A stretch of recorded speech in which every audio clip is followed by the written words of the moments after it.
as usual, you're sitting around working, but during the course of the workday, I'm watching Trump's press conference, and he said something at the very end of his press conference, which inspired me to do this live stream that I had no intentions of doing.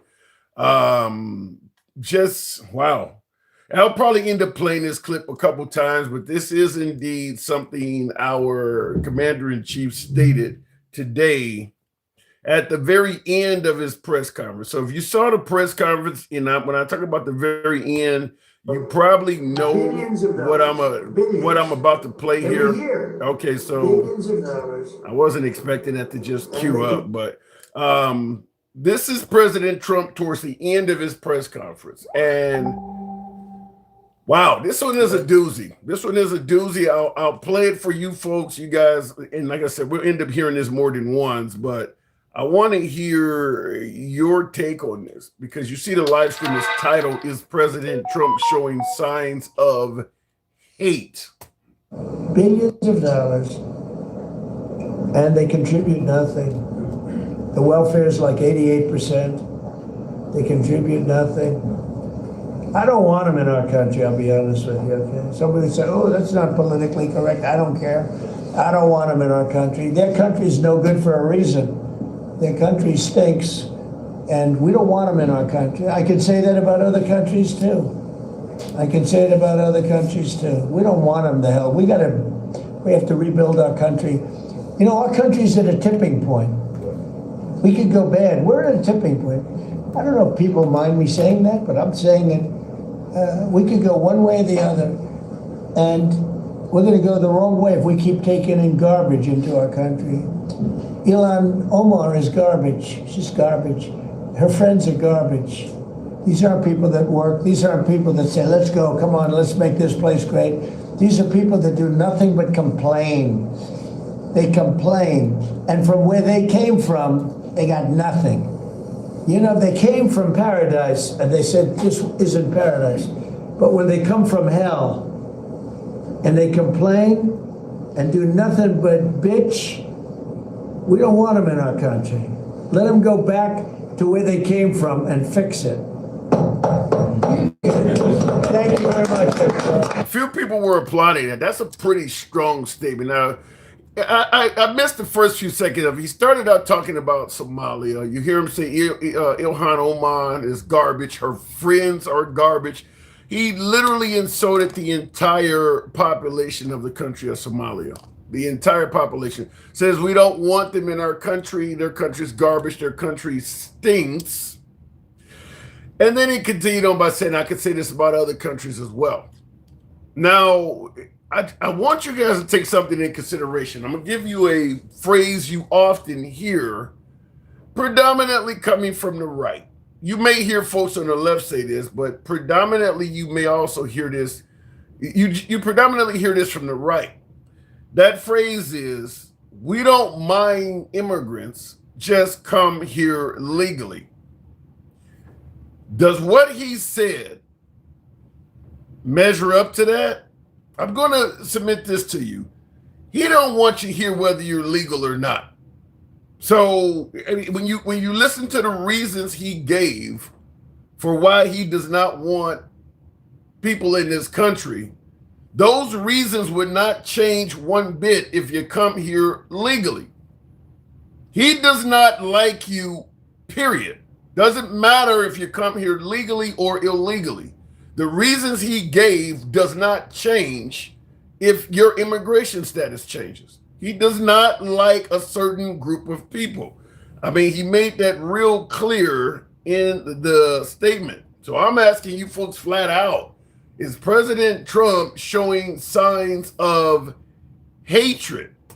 And just yesterday we had a show where we were asking, why do so many people love him? And I did not even intend to go live tonight. But when he said this,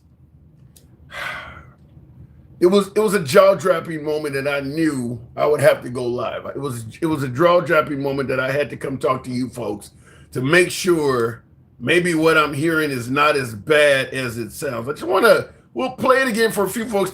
Folks are filtering in, and tap the screen, get the likes on up on TikTok, get us up to 10,000. We'll take the first caller at 10,000, but this is only a minute or so long.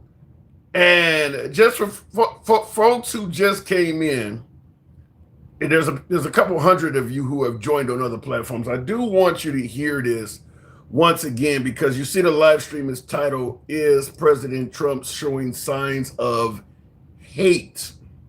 And you're going to look at that's. I hear they ripped off Somalians, ripped off that state for billions of dollars, billions every year, billions of dollars, and they contribute nothing.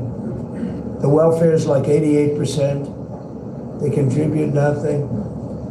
I don't want them in our country, I'll be honest with you, okay? Somebody would say, oh, that's not politically correct. I don't care.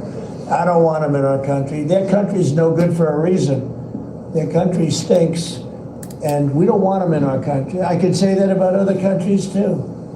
I can say it about other countries, too. Right off, you kind of wonder what other countries is he going to say that about. He says, I could say all of the awful things I'm saying about Somalia, about other countries, plural, countries. So he doesn't just feel this way towards Somalia. He's making it clear he could say this about other countries as well. So he feels this way about several other nations. I can say it about other countries too. We don't want them to hell. We have to rebuild our country. You know, our country's at a tipping point. We could go bad. We're at a tipping point. I don't know if people mind me saying that, but I'm saying it. We could go one way or the other. And we're going to go the wrong way if we keep taking in garbage into our country. Ilhan Omar is garbage. She's garbage. Her friends are garbage. These aren't people that work. These aren't people that say, let's go, come on, let's make this place great.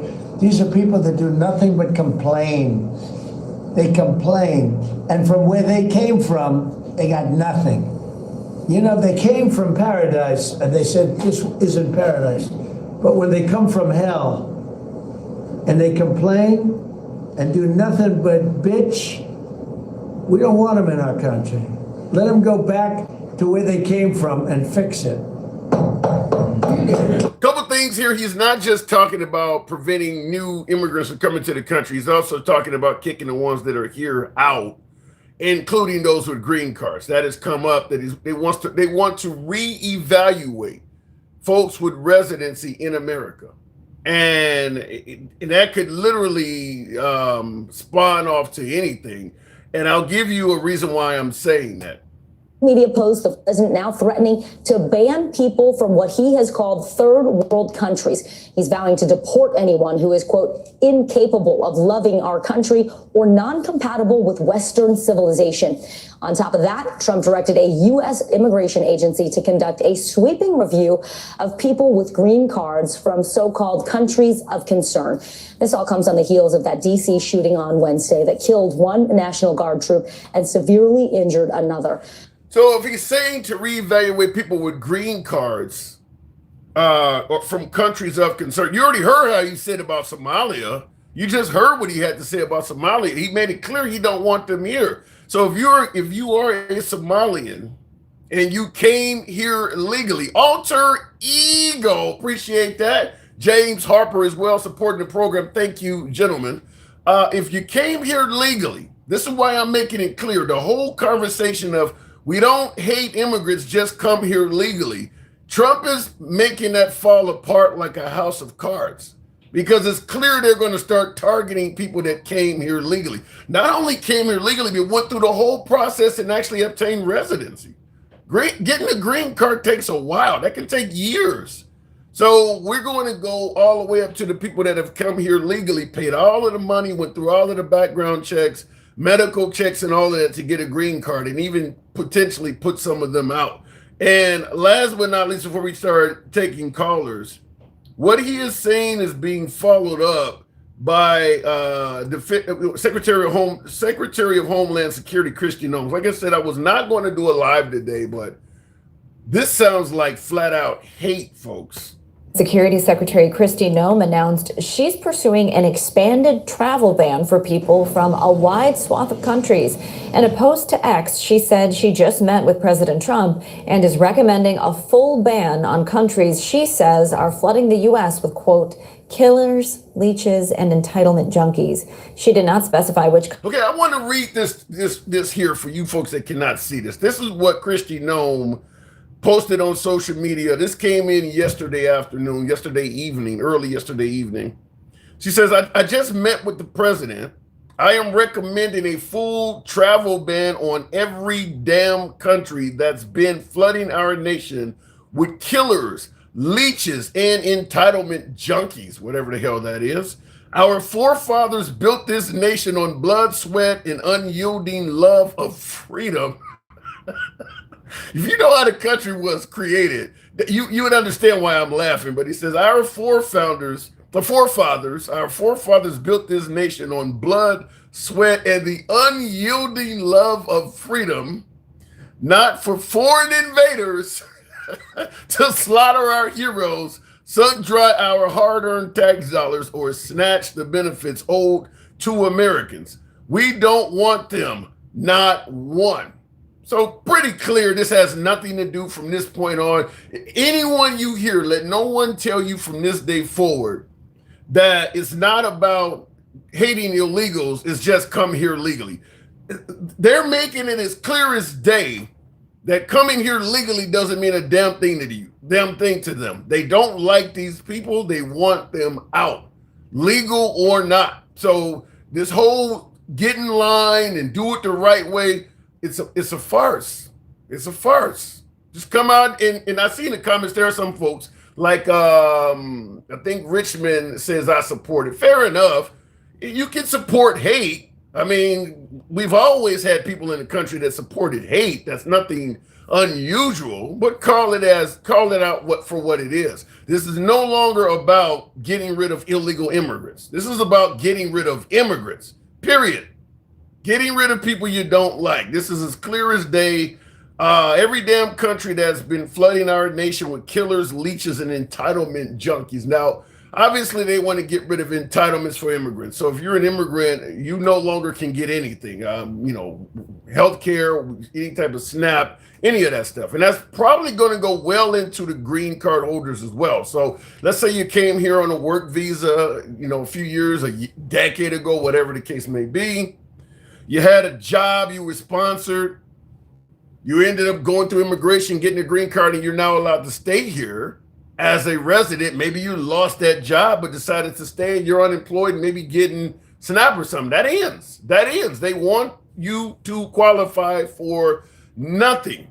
This is probably, at least in my humble opinion, and I want to hear from you folks, this is probably the most inhospitable way to address immigrants I've ever seen from any country that allows immigrants to enter it.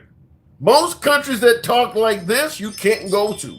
And I think that's what we're on the path of here, is that we want to make America close. I want to say this also, because the Statue of Liberty has that slogan on it. It would not surprise me if they took that down. It really would not surprise me if they ended up redoing that and taking that down. It would be appropriate based on what they're saying. It would really be appropriate. Bring us your tired, your weary, your poor. It would really be appropriate to just remove that. So we'll see what happens. But I want to ask you folks right off, do you believe what the president is doing and Kristi Noem and the administration is doing? Wow, I hate to say this, but do you believe what they are doing qualifies as showing signs of hate? Signs of hate. It's not about illegal immigration anymore. I think we can make it clear. King Fan, you need King Fan says say that shit. Listen, I want to hear from you folks. Do you believe what we are doing now is showing signs of hate? Looking in the comments says funny shit. Black judge very mad. I don't know where you're going with that. Incapable of loving our country. And see, that's another thing. When Trump said you're incapable. Just listen to the wording. I'll go ahead and start taking calls. Get us up to 15,000 on the likes. I want you to hear this, and I'll go ahead and start taking callers immediately. But when you listen to the way this is worded, social media posts, the president now threatening to ban people from what he has called third world countries. He's vowing to deport anyone who is, quote, incapable of loving our country or non-compatible with Western civilization. That could be fucking anybody. Incapable of loving our country or incompatible with Western civilization. We're a Christian-based country, for instance. Maybe being Muslim makes you incapable of being compatible with Western civilization. That is a very general and broad phrase that leaves room to disqualify a hell of a lot of people. A hell of a lot of people. So just understand what we're looking at. Understand what we're looking at. This sounds very, and once again, I don't like using these terms, but this is an uncensored program. We don't block, ban, or censor anyone. Even my beloved MAGA gets to speak. You know how the program works, but this language sounds very Hitler-esque.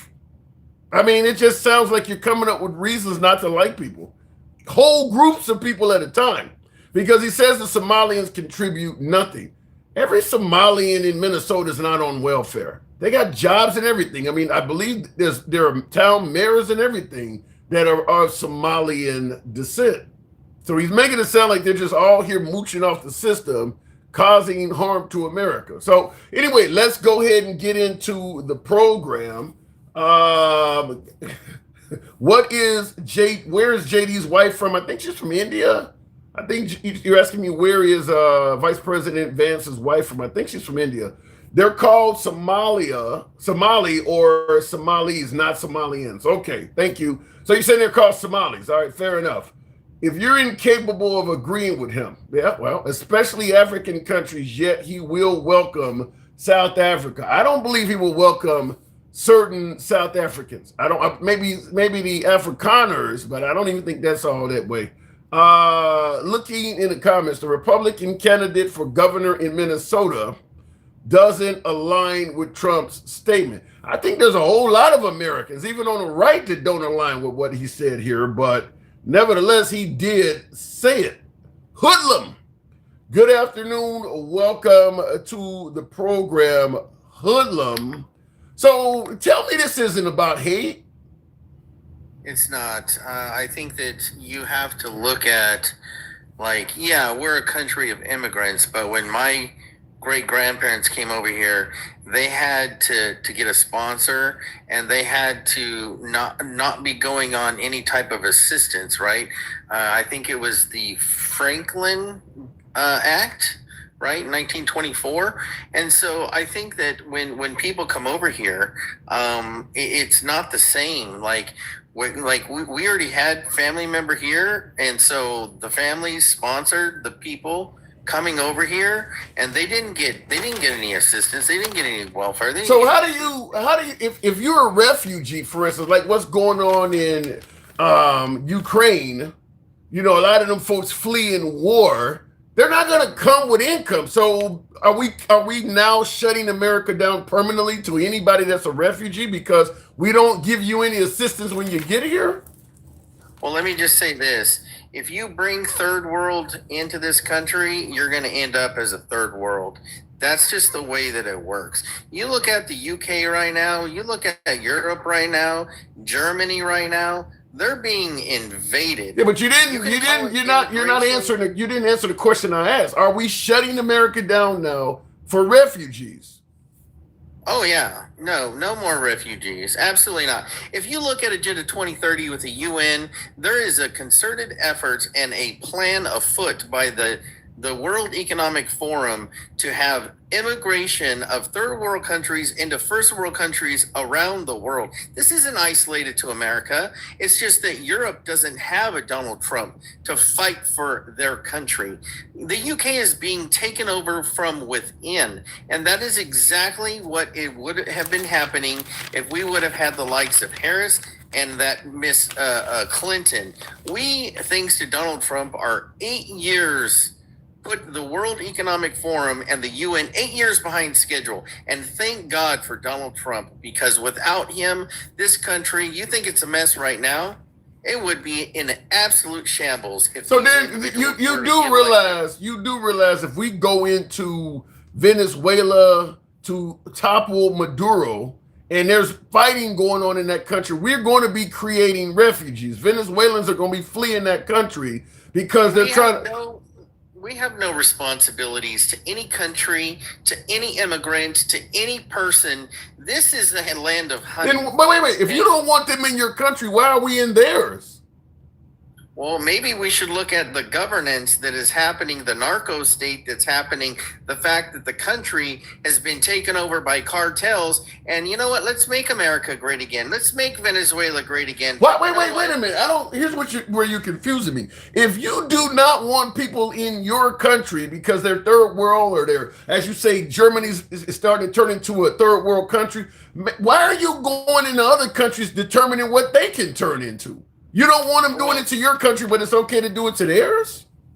No, it's their governance is the fact that their problem is their governance is not for them and they don't like it there. And they're doing things that affect our country, like being a narco state and bringing in drugs to this country. And yeah, we're going to go in there because your government is fraudulent, right? And they're criminals. And so are we going to go into every country that ships drugs into America? Because it's got to be dozens of countries doing that. Are we going to invade? I mean, Mexico, China, Colombia, Peru. Are we going to invade all of those countries because they send drugs here? That's what it takes. And we're okay with the loss of life and all of that. Keep in mind, the drugs that are coming into America, nobody is being held down against their will and forced to ingest cocaine or fentanyl. We want that shit. So you're going to go to other countries and demand they stop sending to America what Americans want.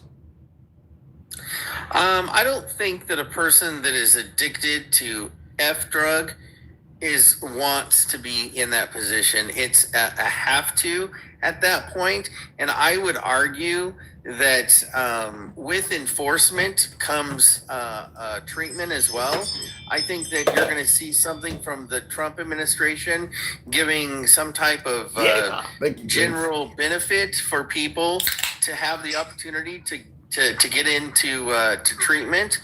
But you have to deal with the blood of these medications into the country first. That's ultimately okay. Then I'm objective number one. Here's where I'm confused. Then, if it's all about preventing drugs from coming into the country, why did Trump just full pardon one of the biggest drug dealers in the North Americas? Why did he just do that yesterday or the day before? Turn states evidence for other governments in South America that are compromised. He is a key player in that network, and he got the pardon because he's going to be turning states evidence on these other governments that are doing the same. So where's he going to? Well, I haven't heard that. Where is he going to be living at? Is he going to be living in America? I don't know.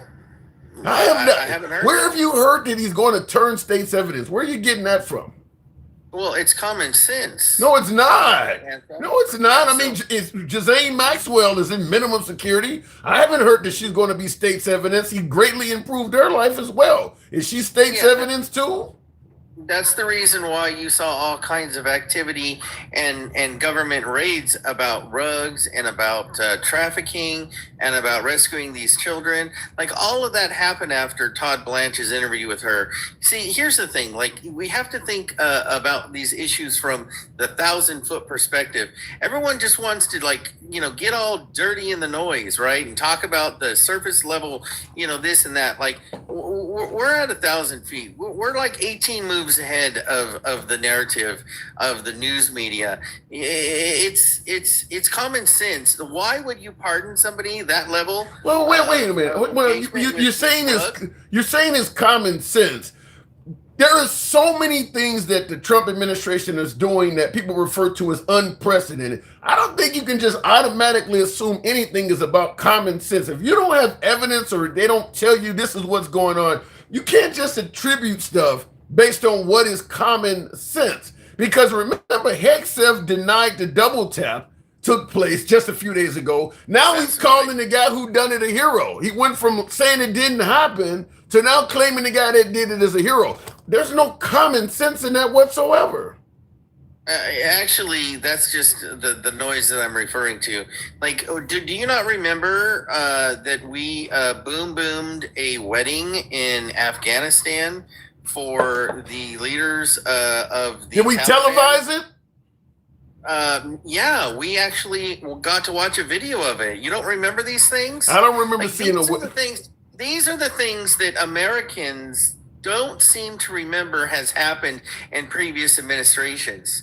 Okay, so like when you're deemed a T group, like that changes the rules of engagements by a lot. Okay? What is the definition of a terrorist? I don't get it, because 2 or 3 people on a small vessel out at sea, how do they get put in the same category as ISIS and Al Qaeda? Make that make sense. I don't see how they're terrorizing anybody. They're bringing something to America that the Americans are waiting to pay for when it arrives. How are they being deemed as a T group? So you have the full weight and intelligence apparatus of the United States military at your doorstep, and we know every move that these individuals make. We have satellites in space that can know what color your eyes are. But yet we can't identify weapons of mass destruction. But yet we can't. But yet we cannot identify weapons of mass destruction. Those same satellites existed then, and we got that so wrong. Over 1 million people died. So what are you saying?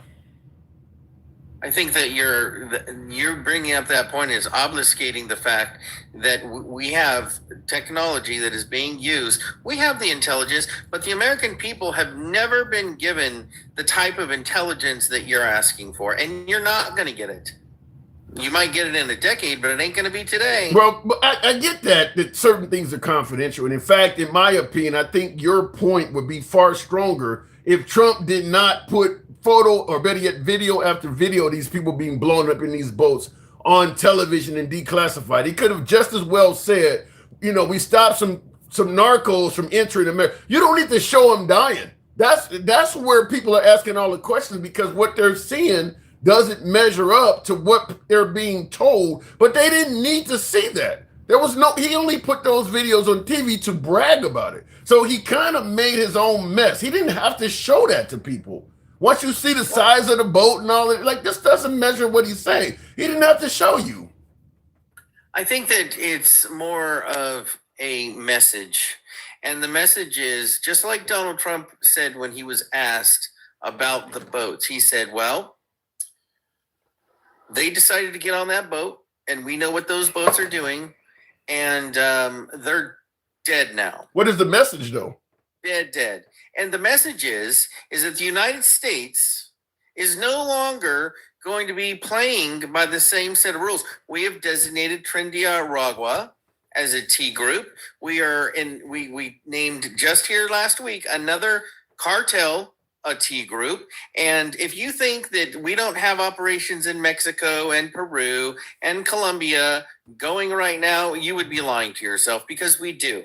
Yeah, we have my guess is by the time he's done, we're going to be down to designating the Crips and Bloods as a T group. I mean, he's on the. I really believe that he's going. I mean, Trinidad Agua, MS-13. Now he's going with the cartel. I mean, he's going to just keep naming groups he don't like T groups, because it gives him additional powers. For we can now blow up homes in the middle of Los Angeles because there's a bunch of T's in that house. There are a bunch of Crips in that home or something like that. So it does give him a lot of leeway to just justify people, to just designate people as T groups.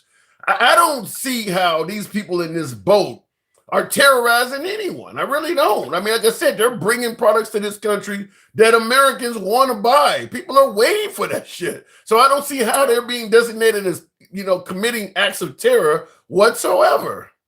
So do you remember the opioid issue in China with the Indian Trading Company? Okay. In history, right? Okay, yeah. You recall in history?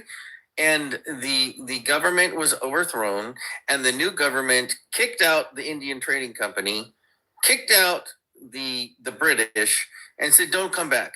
Don't ever come back. Okay. And essentially it was because of the fact that that company, that nation, was poisoning the citizens of that country with the H drug, right? Mhm. And that is essentially what China is doing to America today. It's like China's revenge, but instead of with the H, it's with the F medicine. So why aren't we going to China to go? I mean, they're producing more of it than Venezuela. Then do we invade China next? No. We just made a deal with China, and they're going to, and made it very clear as part of our negotiation for a trade deal that they need to stop with the precursors, stop with the transportation and the manufacturing to these third Why world didn't they do countries. that to Venezuela? Why didn't they try to make some kind of negotiation with them as opposed to just skipping straight to killing people? We've been in negotiation, and the president of that country failed to take the deal. And now all of a sudden, Wait. I don't know if you've What seen that deal? video. What deal was offered? Because I'm under the impression that Trump doesn't even think the guy's a legitimate president. You're telling me he tried to Surrender. negotiate with him? Surrender. What?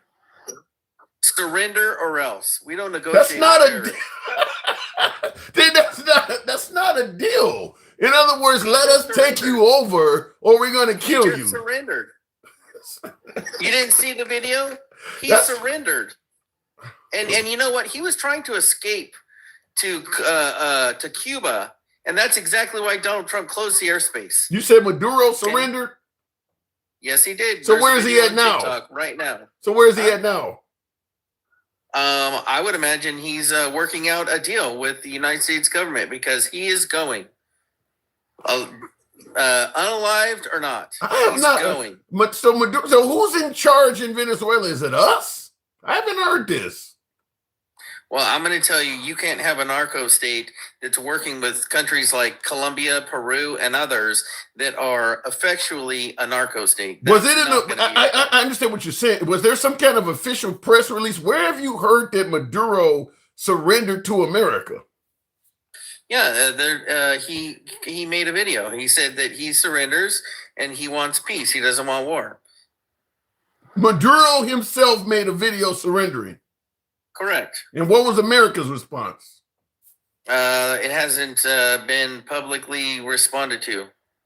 So in other words, Yeah. this is not official whatsoever. This may be a nothing burger. The video was made. I watched it this morning. If you do, You if sure do you a- haven't watched some AI shit, man? No, it's not an AI. I just went on Google and typed in Maduro surrenders. Nothing came up saying Yeah, that. put in Maduro surrender video. No, you shouldn't need the video. You should just say Maduro surrenders. The video may be AI. The video may not be. Where are the articles that were written on it? I haven't seen anybody suggesting that this is true. The video may just be AI. 24 hours ago. It happened less than 24 hours ago. And nobody, something as major as that, nobody's covered it. I don't see a single Yeah, news. so he closed the airspace 48 hours ago. Okay. Maduro tried to flee to Cuba because they don't have an extradition to the United States.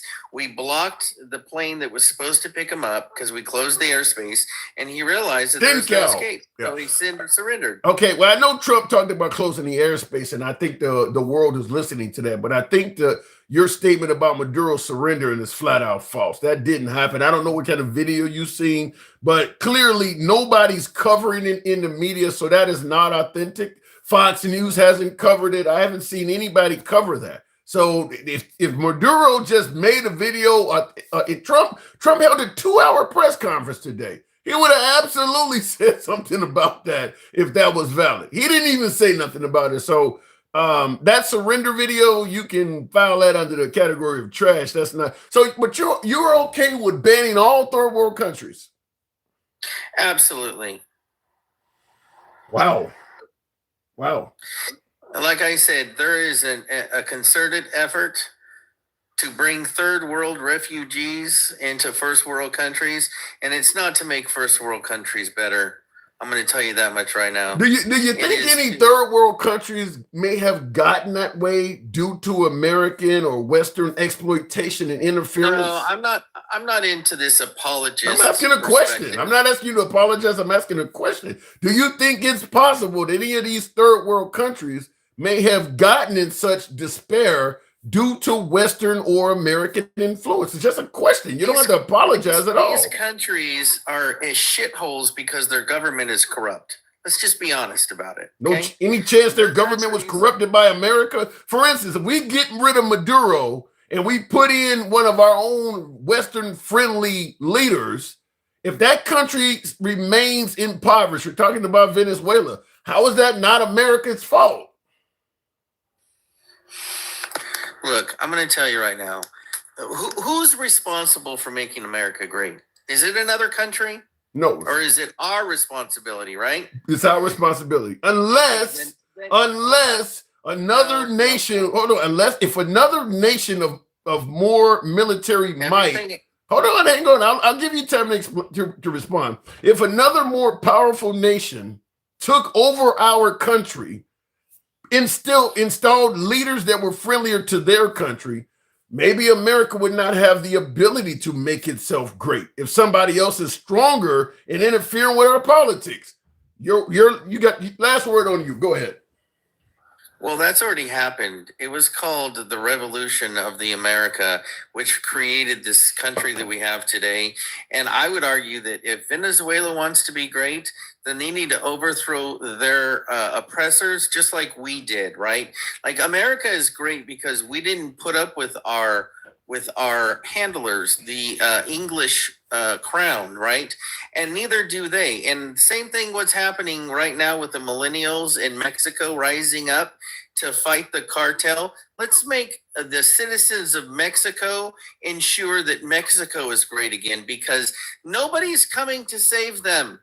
And nobody's coming to save America except for the citizens of those countries. And we are fighting. We are being attacked at multiple different levels. And we as American citizens are saying no more. We're fighting back and we're going to keep our country. And if you don't like it, tough shit.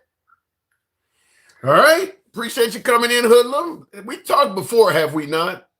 Yes. All right. And I appreciate you. Thank you. And I thank you for letting me come up today and talk with you. We don't agree, but anytime. My door's always open. We don't have to agree. You're always welcome to come back, Hoodlum. Thank you. All right. Bless you. You too. All right, moving on with the program. My last caller drove my comment section nuts. Nevertheless, this is uncensored programming. What do we say all the time? Everyone can speak. We don't block, ban, or censor anyone. We are MAGA friendly. We've always been that way. We will remain that way. Nevertheless, me personally, my assertion is what Trump is doing is hateful. Obviously, my last caller and maybe future callers will disagree, but I want to be corrected on this because it looks like hate to me. It looks like hate to me to ban countries as a whole. I see Hoodlum everywhere. It says BC 2239. Well, we're glad to have him here too. We'll go ahead and continue on. All the words, but never would be the one to back them. That caller. Seems like Russia already did that. Well, I don't know what you said about Russia, but ask him if he's okay with South African whites. I didn't get a chance to. I just seen that comment. SGB. I wish I had saw that. I would have certainly brought that up. I am North American living in North Africa. It might, if you are North America, I am North American. I am North America living in North Africa. Well, big difference between being North American, because you could be Canadian as well or something else, as opposed to being American. But listen, I'm just going to say, in my opinion, if you are an American living abroad, you need to come home. I mean, the way we treating people, particularly if you live in developing countries or something like that, you need to come home. We're going to start pissing people off overseas. People are going to, certainly when they see some of their own people coming back, you probably need to come home if you're living overseas. My guess is you're going to start seeing people overseas taking revenge out on gringos and things like that and expats. Let me go back to the bots. Denkel. Appreciate the support. Denkel, good afternoon. Now, I'm going to assume you may have a good afternoon. Hey. Is it a good afternoon? Shit. Did you hear something you disagree with? Man, that last caller, man, shoot. What did you hear that you disagree with? Sometimes I just, when I'm just going around in my daily life and I just see people, I just think about people like your last caller and to think like people with that mindset are literally walking around us every day. Those are the supervisors on our job sites, places. Those are the people that work in the, at the police station.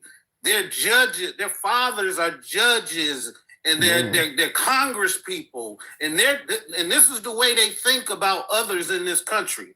And So- they say ours. Everything is theirs. Yeah. And when you say their fathers are judges and Congress people and things like that, imagine a Somalian having to go before the bench and that person being the judge. I mean, probably wouldn't be a good idea. Yeah. Imagine all of those people who were intentionally brought to Minnesota for the reason of saving some of their biggest cities because they had a lack of labor in those places. Those people came there. They may have started out on some type of aid initially, but all of those people got good paying jobs. They opened restaurants. They had businesses. They were starting to become a thriving little city. He just said all of them were pieces of shit. That's what he said. Yeah. So, man, I mean, like, because you hear the statement all the time. We don't have a problem with immigration, just come legally. Obviously, that's not true. Now, I'm saying it looks like this is hate. Do you see it? Am I wrong in saying this? Because to me, it looks like this amounts to a bunch of hate. Yes, and the moment you say he's starting to sound like Schmittler, they say, "Oh, you can't say that. You can't call him that because that's going to cause dissent. That's going to cause division." What exactly is he doing? First of all, he's fucking half asleep through the whole damn conference. When he finally gets a chance to speak, all he can say is, somebody asked him yesterday about Afghanistan, and he just brings up Somalia out of the clear blue. Yeah. They're like, "Why are you talking about Somalia?" Because I don't want them here. The president of the United States is saying what he doesn't want, as if he is the conscience of this country. We are a country of immigrants, and I don't care if they take that shit off the Statue of Liberty or if the president of the United States says that shit. We are a better country because of the immigrants that have come here. How about this though? Doreen on YouTube says we don't hate them. We just love Americans. Does that make sense? No, they don't. Like, Americans are immigrants. You can't have one without the other. Like, what is an American? Yeah. What is an American? Just about all Americans came from somewhere else. They have an ancestry from somewhere else. So. Right. If they wanted to be honest about what they really build, they should say we just want white people here. If they really wanted to be honest about what they're saying. But they have, in their heads, they believe that them as white people are inherently Americans and everybody else is just a visitor. Wow. I've been defending Trump for a long time. My liberals have been hating me for doing it. I can't defend this. And like I said, I was not even going to go live today until I heard him say this. Referred to Somalians as garbage, saying their country stinks, and he wants them out in several other countries. So I don't. And they're talking about Somalians here are complaining. I ain't heard a Somali say shit about nothing. They minding their own fucking business. Well, you're probably also not in a heavily Somali-based area. I mean, I assume in Minneapolis, because if Ilhan Omar is complaining, and I think the mayor of one of those towns over there is Somalian, they have been. What they're complaining about is the Trump administration. They're not complaining about the country. But if you complain about Trump, Trump's going to say you complaining about America. Right, but I'm saying the moment he says something out of his mouth, these MAGA nutballs automatically they ingest the shit and they make it seem like that's the way they always felt. When I have never heard these same arguments from these people. Hell, even the racists wouldn't say this shit that they saying out loud. All third world countries don't need to come here. America been abusing third world country from the beginning of fucking time. Well, he Since the did. minute we started. When you say even a racist wouldn't say it, he did preface his statement by saying, "I'm going to say what everybody else don't want to say." So he made it clear. And this is why some people, some of my liberals, often say that Trump says what they feel out loud, and that's exactly what he was saying. Is that I'm going to say it because a lot of people don't want to say this, and he went ahead and proceeded to say what he said. But Durant says he's doing what the people who voted for him wanted to do. And no, I believe there's a right way and a wrong way to come into this country, just like every country in the world. But if you listen to what he says, I want to, I'll give you plenty of time, Denkel, but I do want to play this for folks that may have not heard this again, because this goes in concert with people talking about coming here to the right way and the wrong way. I really think that statement now, based on what Trump said, is problematic. That's good. I hear they ripped off Somalians, ripped off that state for billions of dollars, billions, every year, billions of dollars, and they contribute nothing. The welfare is like 88%. They contribute nothing. I don't want them in our country, I'll be honest with you. Okay? Now notice he didn't say nothing about him coming in the wrong way.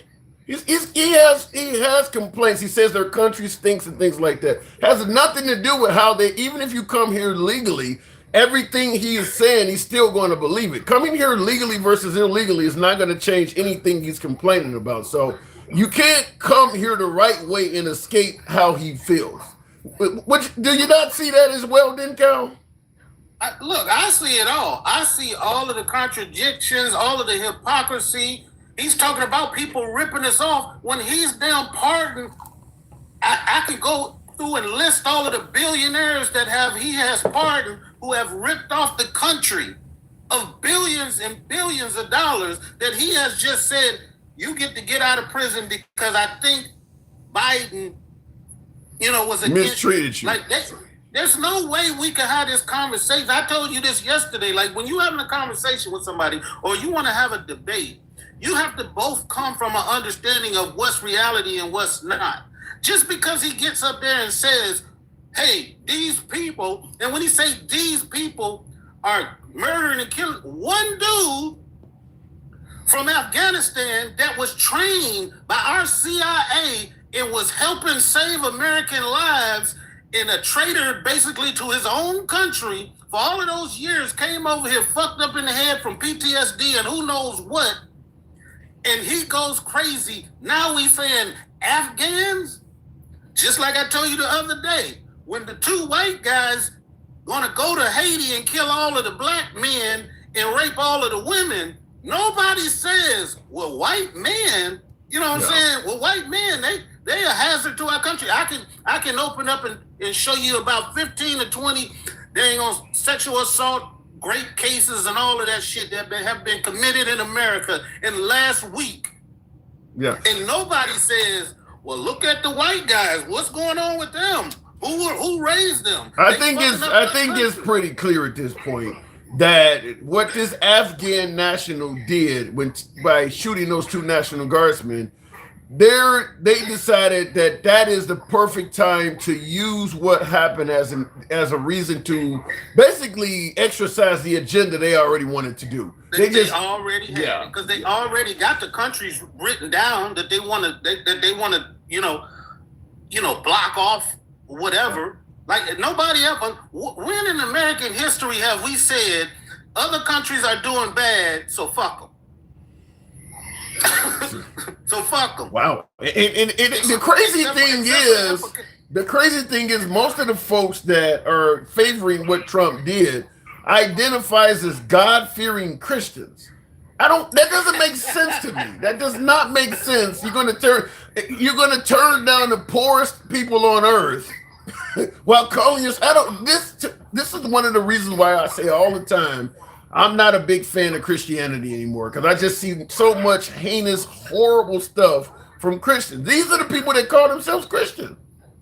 Yeah, I got I'm gonna say an acquaintance of mine because I can't call him a buddy, but we served on, at one command together, and we kept in touch over time through like Facebook, and so I have conversations with him, and he's MAGA, but he doesn't admit it. He won't say I'm MAGA. They tell me I'm MAGA and I won't admit it. Right. But I asked him because I want to try to get a better understanding of how these people who call themselves Christian also follow the same ideology that's going on right now, or even back in the day. I asked him about slavery, and he said, well, if you were a racist, then you couldn't possibly be Christian. And I said, wow. Wow. You know what I'm saying? Because all of these people out here running around talking about how they don't, now he talking about Somali, and like, we could just say black people. We don't want to, but we could, because that's what he's basically saying. People of color, third world countries are all considered black countries. But he said we need more people like Denmark and Norway, and they bringing on the Afrikaners and all of that shit. So I'm saying, like, so you saying all of these people running around in MAGA saying that they Christian aren't really Christians. Yeah. But he couldn't go that far because it would destroy everything that we've talked about when he's saying that he believes the same shit that these people do, but he's a Christian. Yeah, so I'm like, the hypocrisy is so strong that how can I have a legitimate conversation when I can't even like state simple facts? Yeah. To me, it's making Christians look like a hate group, to be honest with you. So I mean, so what is the future? We just start going around rounding up and deporting green card holders now? Because that is clearly what Trump is saying here, is that we're going to start looking into green card holders. So people who came here the right way went through the entire process that have lasted years. It takes a long time to get a green card. Now they're talking about getting deported. So I mean, what is this?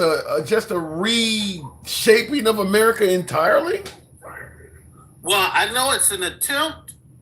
I know that there seems to be this understanding that this country belongs to a certain group of people, and what I do know about the other groups of people is other groups of people stand together. Other groups of people stand together. If they think that they're just going to be able to just wave a wand and say, they're talking about denaturalization and shit. Now, imagine if we would have been talking about this shit before he came in office, and we would have said, man, he going to try to take away people's green card. You would have been fear-mongering. They would have said you're fear-mongering. You would have been called fear-mongering, and, Trump would never do nothing like that. I don't see how this is any different than Hitler blaming Poland for starting a war when they didn't, just finding a reason to attack Poland or kicking out the Jews. I don't see any difference. I mean, you're making up reasons to do what you literally already wanted to do. And it's awful what you wanted to do. To me, it sounds very Hitler-esque what he's doing. Now, in the comments, Draco says 42.4% of Somalians are on Snap, 45.6% of Afghans are on Snap, 34% of Iraqis are on Snap. Well, Trump is talking about getting rid of 100% of Somalians, 100% of Afghans, and 100% of Iraqis. So even the ones that are not on Snap, he's talking about getting rid of. But you hear them, they're starting to look at the percentages of them that are receiving some kind of assistance now. So it seems like why don't they look at the percentage of white people on Snap then? It's their country. Let's talk about where they come from, and let's send them back to wherever the hell they from. Or matter of fact, let's just send them to a random country like they doing to other immigrants. Let's just find out who on Snap, and then whatever their cultural group is, we need to figure out where in the damn world they came from and send their ass back. But it's okay. It's okay for whites to receive SNAP. I think is what you said earlier. I'm being honest. I think you hit it on the head earlier. Is that they believe that whites are Americans. All the rest of these people qualify as others. Therefore, it's okay if Americans get assistance. The rest of these people should not be getting it. I think it's a matter of them versus us versus the others. Well, I tell them right now that black people are more indigenous to this country than anybody else except for Native Americans. We're becoming Like, others, we then, don't, Cal. we say what? We're becoming others. Yeah, but see, the thing about us, and well, I can't speak for all of us, but they're gonna have a hard time motherfucking putting us out, and it's gonna be over my dead body, because I got, even my mother is sending me stuff about other countries and how to get dual citizenship and all of this shit. And I said, look, this is where I was born. This is where my father was born. My grandfather was born. My great grandfather, the one before him, came over in the ship. I ain't going no motherfucking where. You don't have to go anywhere. I think they would be okay with the over your dead body part of it. But just keep in mind, I mean, because we all fit the narrative. I pretty much got the ancestry that you're talking about as well, but I don't think they would have a problem with the over your dead body comment. I mean, they don't have a problem with the Hispanics. If you don't want to leave, then we'll go ahead and bestow violence upon you one way or another. You're getting out of here. But like I said, they don't necessarily stick together, and we do when it comes to, our mortality. So I'll leave that alone. I just want to touch on a couple quick things before I go. They got Hegseth on video in 2016 at a conference saying the military will not follow illegal orders. So let that sink in. Let that sink in for a second. The person that Trump said should be convicted of treason and hung, his guy is on tape doing the same thing those people in that video were saying, that they won't follow illegal orders. That's one thing. And the last thing I want to say is about your last guy who was talking about the drug dealers that come, that send stuff into the country, and like we need to attack them, and we need to give, what do you say? We need to have programs and stuff for the people that's addicted in this country, right. Which was a complete crock of shit, because wasn't nobody talking about that when we had the crack epidemic. Wasn't nobody talking about treatment centers or doing shit. They started the war on crime and locked everybody up all the way down to 12-year-old runners in the street. So I don't want to hear nothing about that. But I compare what he said to the same thing, just like prostitutes and Johns. When they catch a prostitute and a John, who gets in trouble? Both of them, right? Yeah. You can't just be saying, well, just the prostitute should get in trouble because she's bringing a service to market. The John, the person that's purchasing it, he gets in trouble too. He doesn't get a reprieve and say, well, look, hey. He shouldn't, but I say the same thing when it comes to illegal immigrants working. They go after the immigrants. They rarely punish the employers. They rarely do. Really? Yeah, so really? we obviously got a bullseye on the back of immigrants. We want to punish them more than we want to punish anybody else, and the proof is in the pudding. Then, Cal, I do got to move it on. This is horrible, man. I'm just tell everybody, these non-Americans, strap up. This is horrible.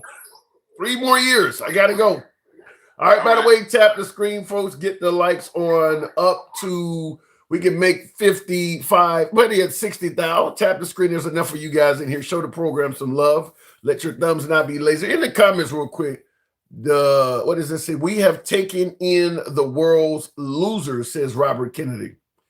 The thing about it is, Robert, every country, every first world country takes in people. And not only every first world country, every second and developing country also has an immigration issue. I always bring up how I used to live in Australia. They had Fijians, Samoans, Papua New Guinea. They had people from Africa like Somalians in their country as well. Every first world country has an illegal immigration and an immigration problem. Everybody wants to go to first world countries.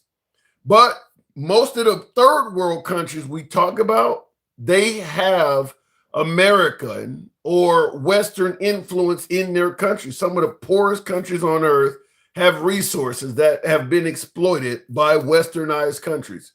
So a lot of them third world countries, they're not just third world for no reason at all. Oftentimes it's because of our interference or Western interference. So we go over there and tear their country up and then tell them that fucked up place you live in, that's your responsibility now. But that's what it normally is. We go find the guy who's in charge, throw him a few trinkets or something shiny, get him to sell out his whole country, and then we just gut it for what we want out of it.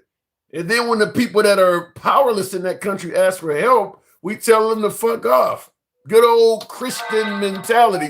Tap the screen. I'll take the next caller at 35. Looking in the comments real quick here. Trump's immigration rhetoric debate his policy. I don't, real quick, I want to play this because Trump ain't the only one saying this. His Secretary of Homeland Security, Kristi Noem, is in on this as well. And my guess is she probably got permission, but it's right out of his own playbook. Security Secretary Kristi Noem announced she's pursuing an expanded travel ban for people from a wide swath of countries. In a post to X, she said she just met with President Trump and is recommending. Now, I'm stopping here because I do want to read this once again. There's a whole lot of new callers, new viewers in here. She said, this was yesterday evening. I just met with the president. I am recommending a full travel ban on every damn country that's been flooding our nation with killers, leeches, and entitlement junkies. I don't know what leeches and entitlement junkies. Wow. I mean, it just oozes hatred. But she says, I am recommending a full travel ban on every damn country that's been flooding our nation with killers, leeches, and entitlement junkies.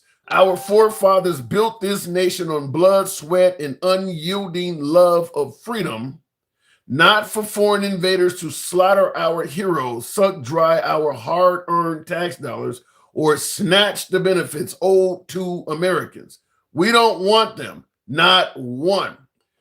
To me, when you look at how this nation was founded, we literally were the people she's complaining about. We literally were the people she's complaining about. We came here and did all of the shit that she's now. This is, like I said, it just oozes hatred. But looking in the comments, that means 7 out of every 10 people think Trump sucks.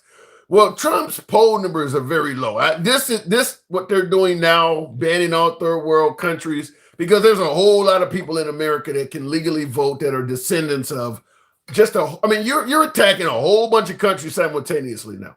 I think this is going to probably, maybe I'm overstating this, but in my opinion, the antics of the Trump administration is probably going to set the Republican Party back so far with black and brown people that they're probably going to start calling it a different name. If you have a club in the neighborhood or a bar in the neighborhood that always gets in fights, the only way it can stay open is they change the name of the bar. This place always has fights in it. So either new ownership or they change the name because the old name is associated with so much riffraff. That happens in most cities. You change the name of the bar because that establishment was known for all kinds of bad shit. Think Value Jet. Remember Value Jet? Just became associated with airline crashes. They had to change the name of it. I really think that if this stuff keeps happening, that's what's likely to take place with the Republican Party under President Trump. Is he's going to hurt it so bad, they're going to have to call it something else going forward because Republican is going to be so synonymous with all of the stuff that he's doing now. Don't vote Republican because back in 2025 they did this, or they voted in a guy that did that, or he's on record saying this. I really believe that he is putting scars on the Republican Party that will last long after he is gone. Long after he's gone. Looking in the comments, Ireland, Vietnam, Mexico, El Salvador. What did you say about these? We could go on and they are eliminating the blacks and browns. It won't matter if they get whole plan. And so what you're suggesting is, what you're stating is, one of my viewers is saying is, it won't matter how blacks or brown people feel about the Trump administration because they're going to get rid of them. They're going to get rid of them. Most of them will be gone. So you don't have to worry about them voting against the Trump administration because most of them will be gone. That is very Hitler-esque. That is very Hitler-esque. I mean, after the era of the Third Reich, there was very few Jews living in Germany.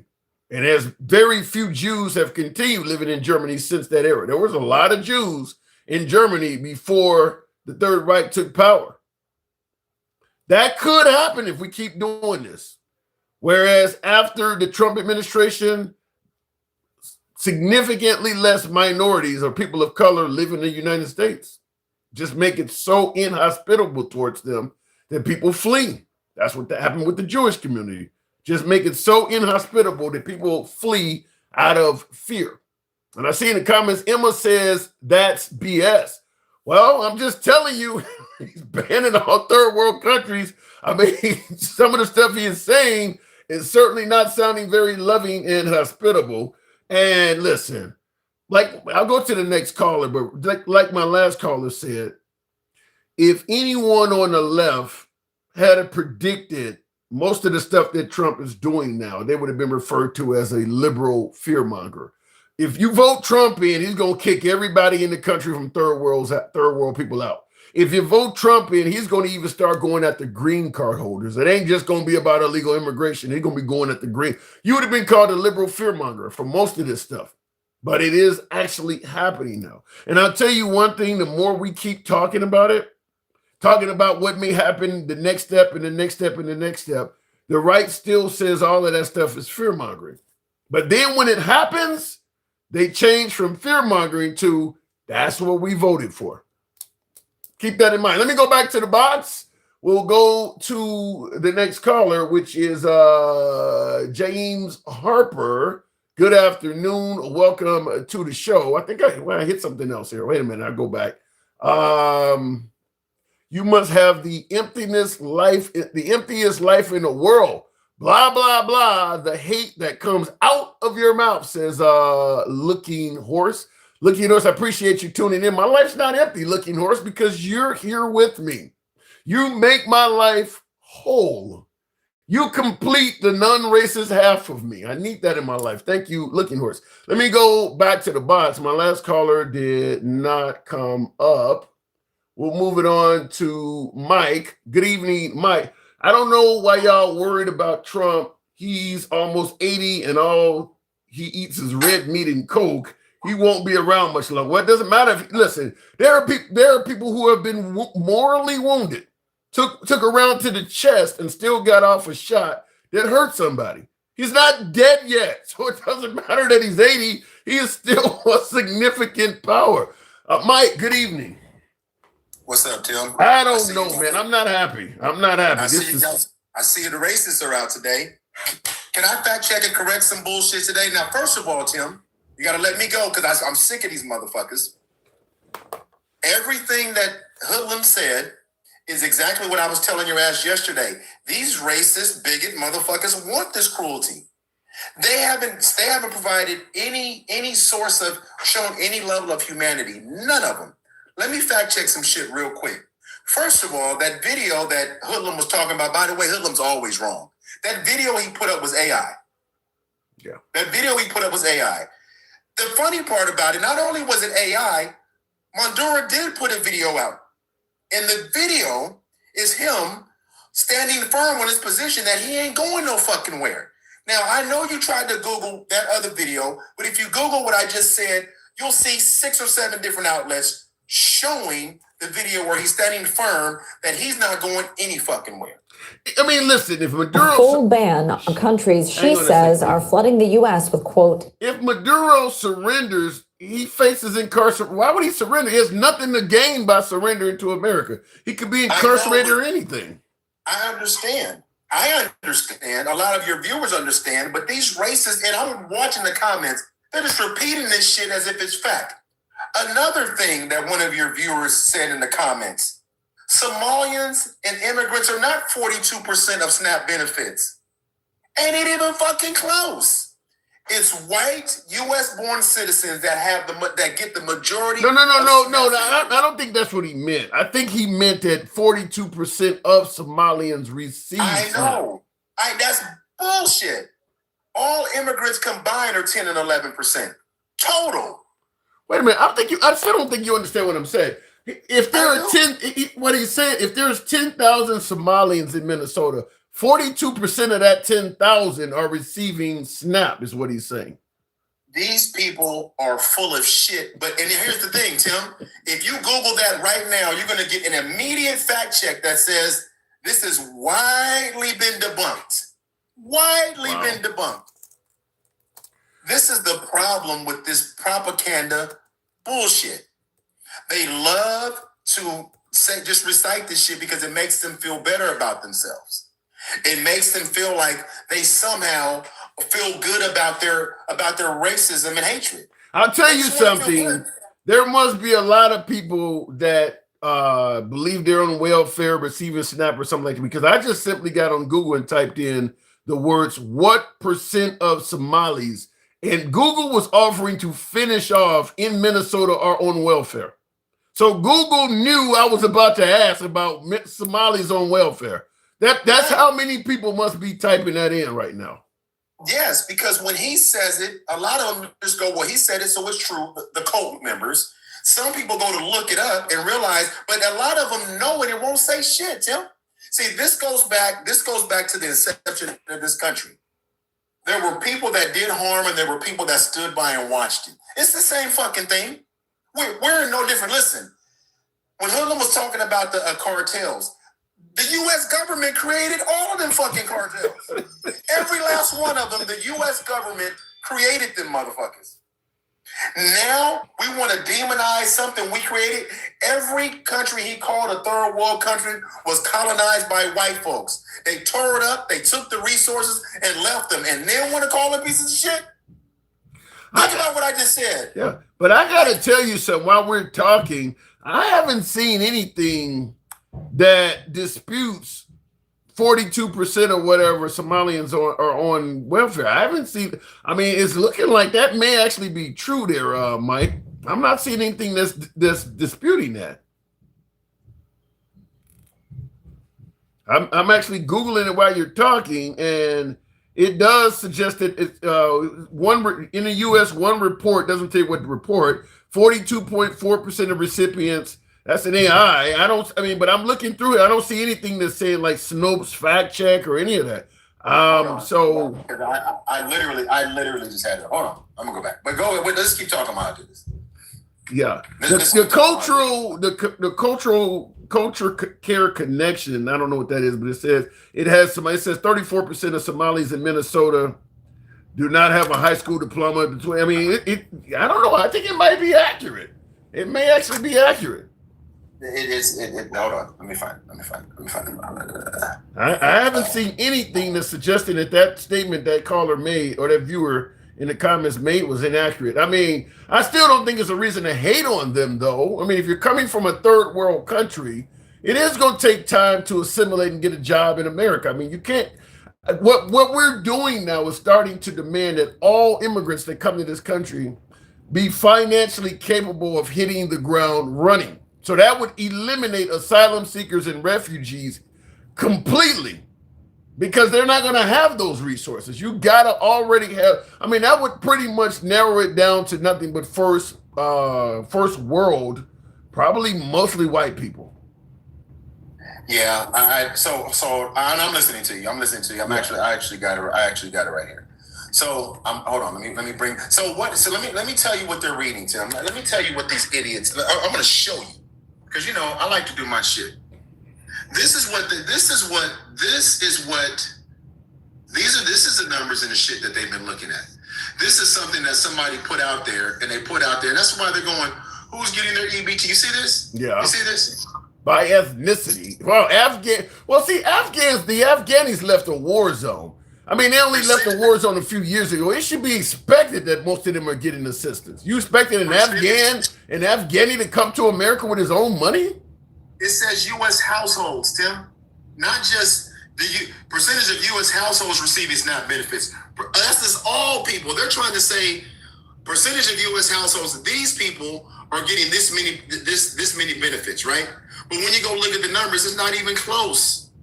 It's not even close. And again, if you're talking about a region, I haven't looked that up yet. If you're talking about a state, I haven't looked that up yet. Okay. But you're talking about the nation? Come on, Tim. This shit's not even close to being accurate. But again, I'm gonna go look it up. All right. And by the way, Draco wants me to ask you how you like the big beautiful stadium Trump is going to get in DC. Is he officially getting that? I don't know. I don't give a fuck about that shit. They give a fuck about that shit. I don't. You know what I care about, Tim? You can put yourself back. I'm trying to figure out how to do that now. I care about, and Finn actually has numbers too when he comes up. I'll tell you what I care about is humanity or lack thereof. What I care about is these people excusing poor behavior. What I care about is that Trump will do something in his right hand that they'll love and then turn around and simultaneously be a hypocrite and do the complete opposite. And they want ownership of both. They want to deem both to be accurate, right? Like we don't want drug cartels here. We want the drugs gone, but we're going to free narcos along the way. You know something? I've said this before. It makes sense to me. To me, Trump is kind of like, I always say this, it's kind of like watching your favorite team win a championship. I'm a Bears fan. The Bears are winning a hell of a lot of games right now. When I see the Bears win, I feel happy. Does it change my life at all? No. I still got to go to work tomorrow. I still got to work a job. I still got to pay for bills. I don't get any benefit at all in my life other than the psychological benefit of watching the Chicago Bears win football games. That's what MAGA feels with President Trump. Any victory Trump has over the liberals, it don't matter if they're completely flat, dead broke, poor, but watching him get those victories makes it feel like they're winning too. Like when the Bears win a game, I say, we won that game. We won last week. I didn't win shit. I didn't win anything. But it makes me feel connected to him. I think that's what it is they feel like with Trump's victories, him escaping 34 felonies, and all, they're winning. In reality, they're not getting anything. They still got to do 2 jobs to make it. They still got to pay high grocery bills and all of that. But they feel like they're connected to him. Him watching liberal tears, I guess, or whatever the hell it is. They feel like they're winning. What's the one reason why they're connected with him, Tim? Go ahead and say it with me, Tim. Say it with me, Tim. Why is this country okay with excusing all of this man's shortcomings, his felonies, the SA allegations? Why are they comfortable with excusing all of these things for Donald Trump? Tell me. I can't present a blanket answer. I know. No, hold on, hang on. I know you want to attribute that to hate. I don't listen. There are other reasons to like Trump. I still believe that. Tim, that's bullshit. There's only one reason they're excusing that shit. One, Tim. I don't buy that. White. He's a white man. Period. Full stop. And here's the thing: you can't fight it with any evidence. You can't dispute what I said with any historical evidence whatsoever. Well, I'll tell you one thing. Somebody in the comments said, like what host? I think one reason people vote for Trump is they now I disagree with this, but they believe that Trump is a much greater defender of Christian values and principles than the liberals are. If you vote the liberals in, they're going to get rid of God everywhere. If you vote in Trump, he's going to bring back God in all of our lives. So Christians who may not be doing it based on hate, may be doing it because they believe that he is defending their religion. You mean the man that said he's not a Christian? I don't agree with it, Mike. I'm just saying. I'm explaining it. I understand that, but we got to stop obfuscating the fact that we can't reduce it to, well, that's how they feel. Fuck it, their feelings. I'm going to facts. It's not my opinion. I'm using deductive reasoning here, Tim. I'm not arguing with your thesis. I'm just simply explaining the other side. I don't agree with it. I don't agree with the way Trump governing America has anything. In fact, to me, it seems anti-Christian. I cannot imagine the banning of third world countries and blowing up both sides. I don't see God favoring any of that stuff. I mean, but they believe that does represent Christianity. Yeah, I know. I know what they believe. Listen. I've been on this planet for a little bit. So have you. We know. Couple days. Yeah. Yeah, a couple days. We know that white America and white Christian nationalists will pledge their loyalty to the Lord for any of their terrible deeds. Like I told you before, they whipped, tortured, and killed us on Sunday after church. Yeah. And I was going to say that. I was going to say that you had a hell of a lot of slave masters that were Christians as well. So Christians are capable of doing some really bad shit historically, certainly in America. In the name of the Lord, we're going to keep you in bondage in Jesus' name. And the man's not even a Christian. He's a felon with multiple wives, multiple children, multiple SA allegations, all these things that white America dismisses for him. But Obama can't wear a tan suit. Michelle can't have her shoulders out. They don't like the way Kamala laughs. I mean, think about this shit, Tim. There's a lot of love for Trump. So why are you suggesting the love for Trump is so strong? Because these motherfuckers is racist. And they love and listen. But wait a minute, there is Black MAGA. In fact, I talked to Black MAGA today. Black MAGA still exists. Are they racist too? And no, those are just bigot coons. Listen, they had house niggas too. See, I'm gonna say what they don't want to say. There is Stevens all over this place. There is a Tim Scott. There is a Byron Donaldson. They're out there. But let's be very clear. Nobody can dispute what I just said. In the history of this country, we've never seen a president with this level of disdain for Black, brown, and indigenous people and women ever.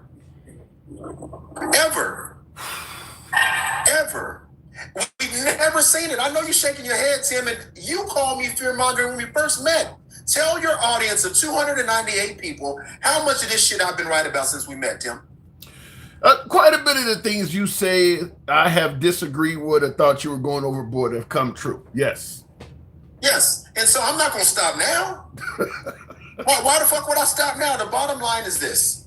This nation is in peril. You've got these fascist groups growing. They got all these groups that they name T groups. And everything that Trump did was basing it on national security. That's why this shit is being fought in court. That's why I said it sounds Hitler-esque, because that's what Hitler was doing, was basing it on. You damn right. But listen, you got a detractor. You don't know who this is. I'm going to read what was stated. He says, "Trust me, Mike knows the flavor, and I wouldn't do the keyboard warrior thing with a chump who wouldn't do it face to face with me." That comment was aimed at you. No, I know who that is. That's Gen X. Listen, Gen X, first of all, change your oxygen tank. First of all. That's the face shit. You just change your oxygen before you stood in front of me, number one. Number two, this is what it's about. It's always about where we're going from here. That's what this is about, where we're going from here. I want to be crystal clear on those things. It's a component and it's a dynamic of, the turn where we're at right now. And if we can get past that, but I don't think we will. But let me say something to you. I want you to. So there's a vote going in Tennessee tonight. Yes. Right. Democrats are going to lose, but yes. Yeah. Well, we'll see. Let me say it this way. The Democrats can lose and still win. I think the Democrats are not going to win the seat, but I think the performance of the liberal in a very deep red area is going to be strong enough that the Democrats are going to feel like that shows a huge gain, because Trump won that area by 20, 40 points or something like that. This shouldn't be, points. Yeah, it shouldn't be neck and neck, and it is. So even if the Democrat loses, it shows that in an area as deep red as this, it shows Trump has lost a heap of support, and I think that's what's going to be the outcome. As you're 100%. And listen, again, those gains that they like a year ago, 24 points. Now today, it was in the margin of error. Like 2. Yeah, it's like 2. So it just shows that even in a deep red area, Trump has lost a lot of support. He definitely has. And there was one thing I was getting ready to mention to you, and I kind of lost my train of thought. But at the end of the day, Tim, all of these things, they can excuse this. The people like Gen X, they can say whatever they want to say, because at the end of the day, they know I'm telling the truth. See, people like me, they don't want it. They don't want us to speak. They want us to be complacent and palatable to make them comfortable in their hatred.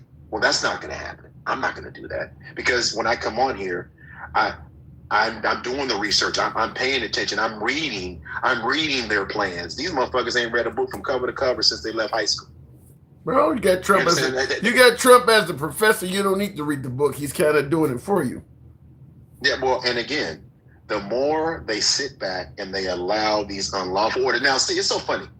Right Thank now, you. you remember when Mark Kelly and them made that statement and they were being attacked by making that statement? Yeah. Maybe they knew something. Maybe I believe they did. Talking about the Seditious Six, and then it's interesting now that we don't found out Pete Hegseth, like you said in 2016, stated that you don't follow illegal orders. So now there's evidence of him saying exactly what he's calling them, saying that they created an act of sedition, and you don't said the same shit in your past. Yeah. Imagine that. And again, Tim, this is why, and this is the last thing I'm gonna say before I let you go. And again, I'll be around. So if somebody wants to talk to me directly that comes up on your panel, just send me a notification. I ain't scared of you motherfuckers in my Bernie Mac voice. Sound like Bernie Mac. Sound like Bernie Mac. But let me say this. This is why it's so important when they come up and say this shit. You should take the time. I don't care if it takes you 20 minutes to get to the next guest. Pull that shit up and fact check it, because then you'll see if they're convicted. See, like Hoodlum, he just comes up to spew shit. And if you don't challenge him, he'll just say that shit. And people that hear what he hears, they believe it. Your screen is behind you.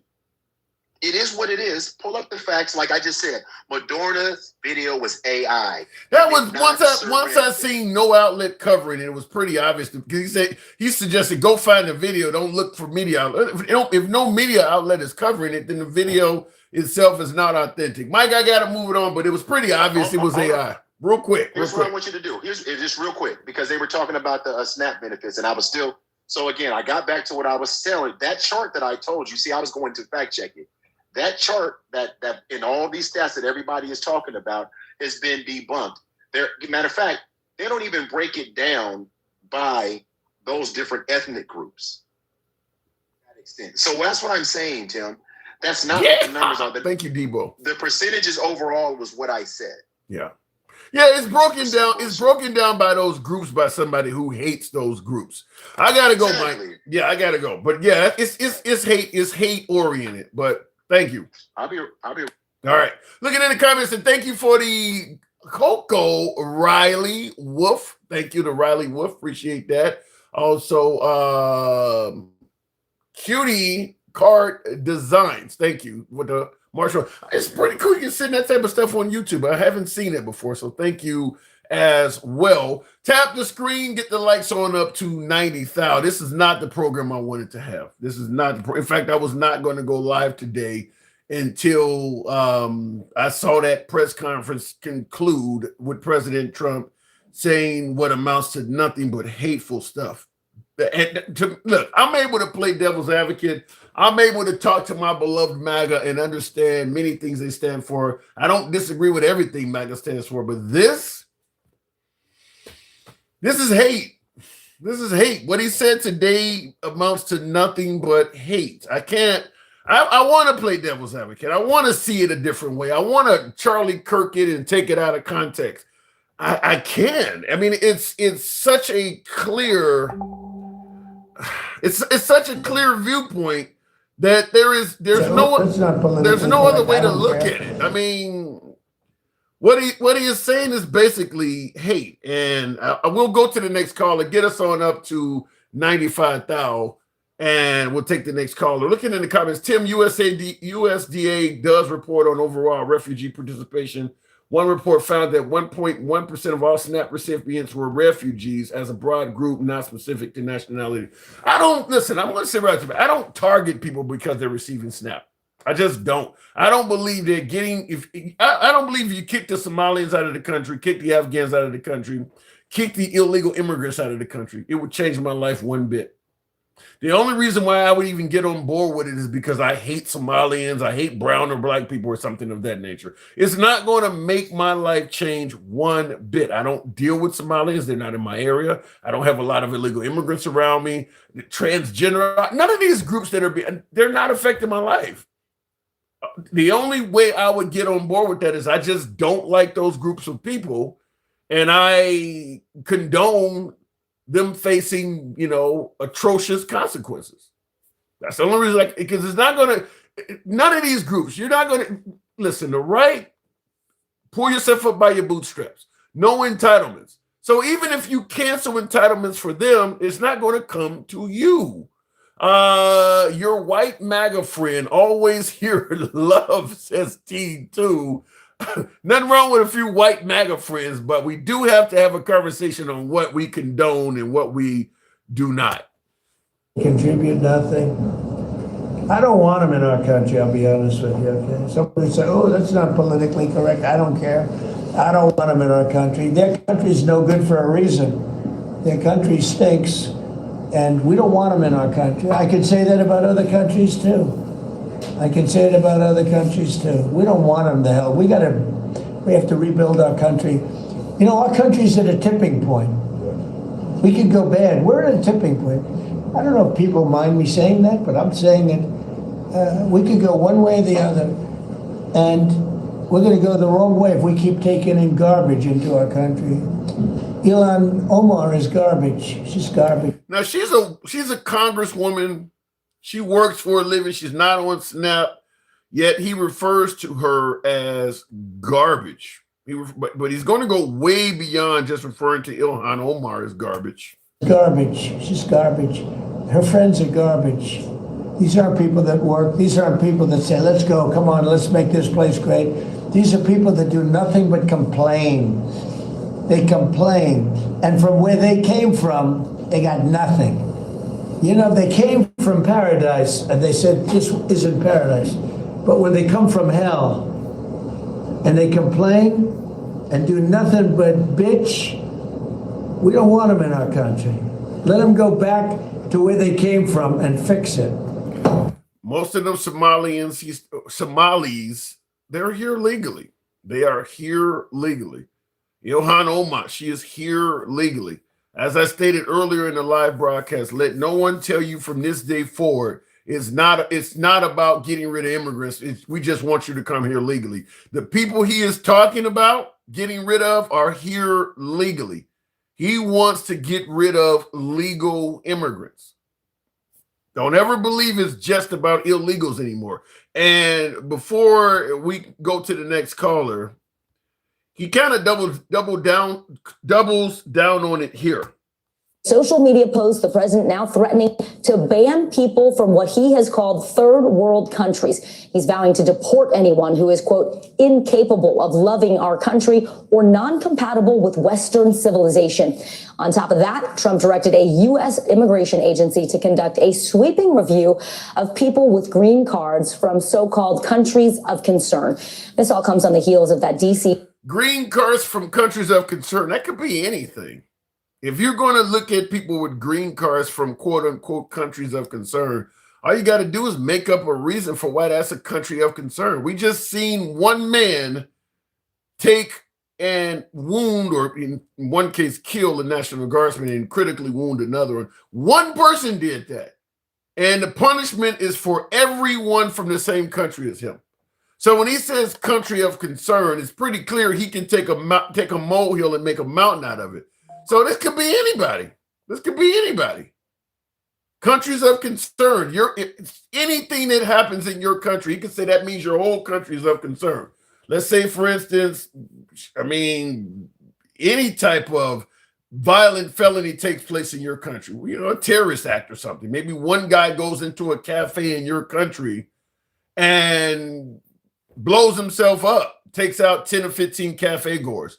Okay, the whole country is now a country of concern. You got terrorists. You could take this any direction, which means that green card holders in this country now from third world, any green card holder in America that is from anywhere that happens to have brown or black people, you have a reason to be concerned now, because it's clear they are making up reasons to go well beyond just illegal immigrants. Certainly well beyond just rapists and murderers. Just, we don't like you. Your country has too many people in America receiving SNAP benefits, whatever. Just making up. Have you ever met somebody that, whether or not you tried to be friendly with them or have a conversation with them or just tried to avoid them, somebody that just did not like you. You didn't feel like you did anything wrong to deserve it. But they just made it. They just did not like you. Maybe you worked at a job and the boss didn't like you.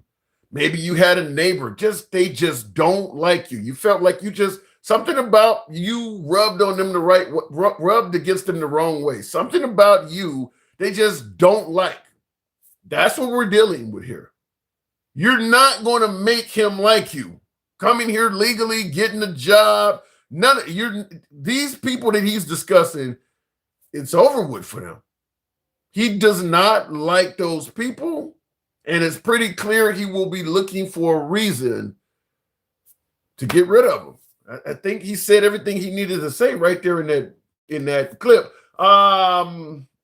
When Tim Walz is indicted, what you going to say then, Tim? I don't know, Draco. What am I supposed to say? Tim Walz gets indicted. All white men are fraudulent criminals? Is that what you're telling me? Is that the way I should handle it? If Tim Walz gets indicted, then he's indicted. I don't have anything to do with Tim Walz.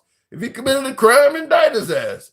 SGB says all the entitlements in this country were created for white people to pull them up by their bootstraps. And that is why, and I believe that. I'm starting to believe that. I believe it's part of the reason why anybody else receiving entitlements receives so much criticism, because the entitlements were made for us, not them. Anyway, looking in the comments, the handsome liberal, don't forget your passport when you're going. You don't need a passport anymore, Camden. You're not coming back. You need a passport from where you're going. They don't intend for you to come back. You're done for. Back to the box. One of my subscribers, Jeremy.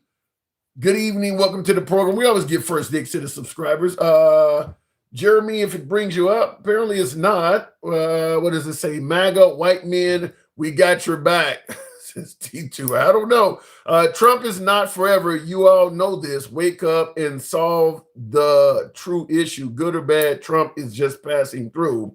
Want change, focus where the problem is he don't have to be here permanently. He can do a lot of damage temporarily. Right now, we're already at a state where Trump has done things that is going to take years, perhaps decades, to undo. Some of the relationships we've had with other countries, the way they viewed us in NATO, all of that stuff is going to be damaged for a long time. You're not going to just turn that stuff around. So he may only be here temporarily, but it takes time to undo. And he has 3 more years. He can really, really ruin some relationships in that time. You lying sack of shit saying that you would give your subscribers first bids. No, you don't. Sit your damn black ass down somewhere. But I know you're mad though, huh, Pookie? What am I mad about? What am I mad about? You found out that you motherfuckers are racist, huh? You little uncooked protein. You know what? I found a new word for your so-called snow bunnies. Because I get tired of hearing you ass disrespecting the real snow bunny. You know what they are now? Snow roaches. What the hell are you talking about? Snow roaches. They're a bug.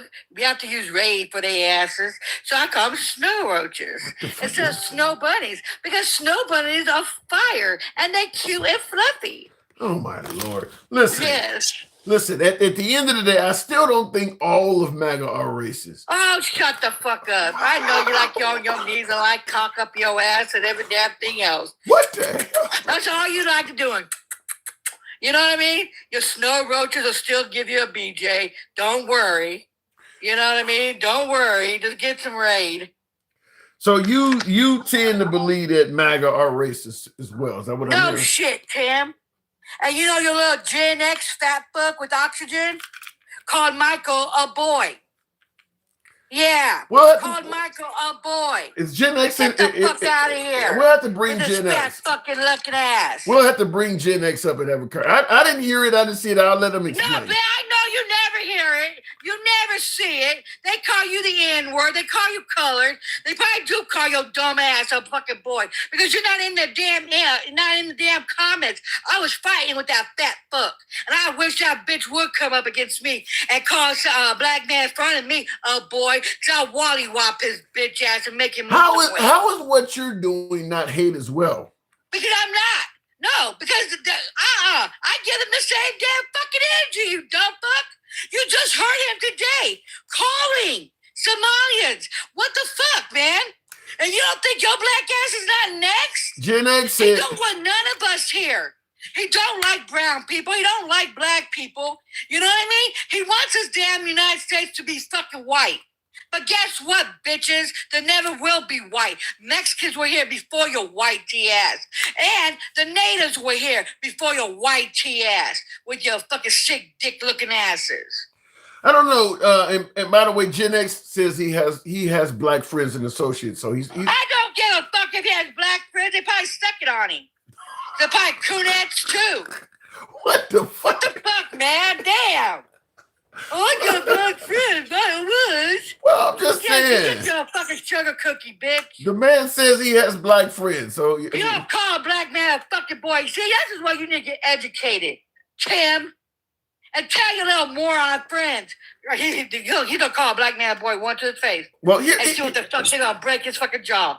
how about Put this? him on a fucking fat ass t-shirt. How about You this? won't fit. But how about this? Ed G says if Gangsta Grandma is not racist, then MAGA is not either. I was trying to suck my dick, bitch. And what? You grew one of I got those? BBC all fucking damn day for your ugly fucking white tea looking ass. How did you- I give you bitches the same goddamn respect that you give our black asses. Fuck you, fuck your mama, like you probably do, and go fuck your auntie. How about that? Why are you so With rude? your fucking snow ass roaches. Okay, why are you so mean? Because I'm fucking me. I'm not you, Tim. I'm not a nice liberal. I'm a bitch liberal. I would tell you a new asshole liberal. You know what I mean? I would take you to the pit of fucking hell and use a dildo to fuck you. Ow. Okay, first of all, You know look. what I mean? Without the fucking lube. Fuck them. How Look, he do just said it to everybody's face today. He doesn't like us.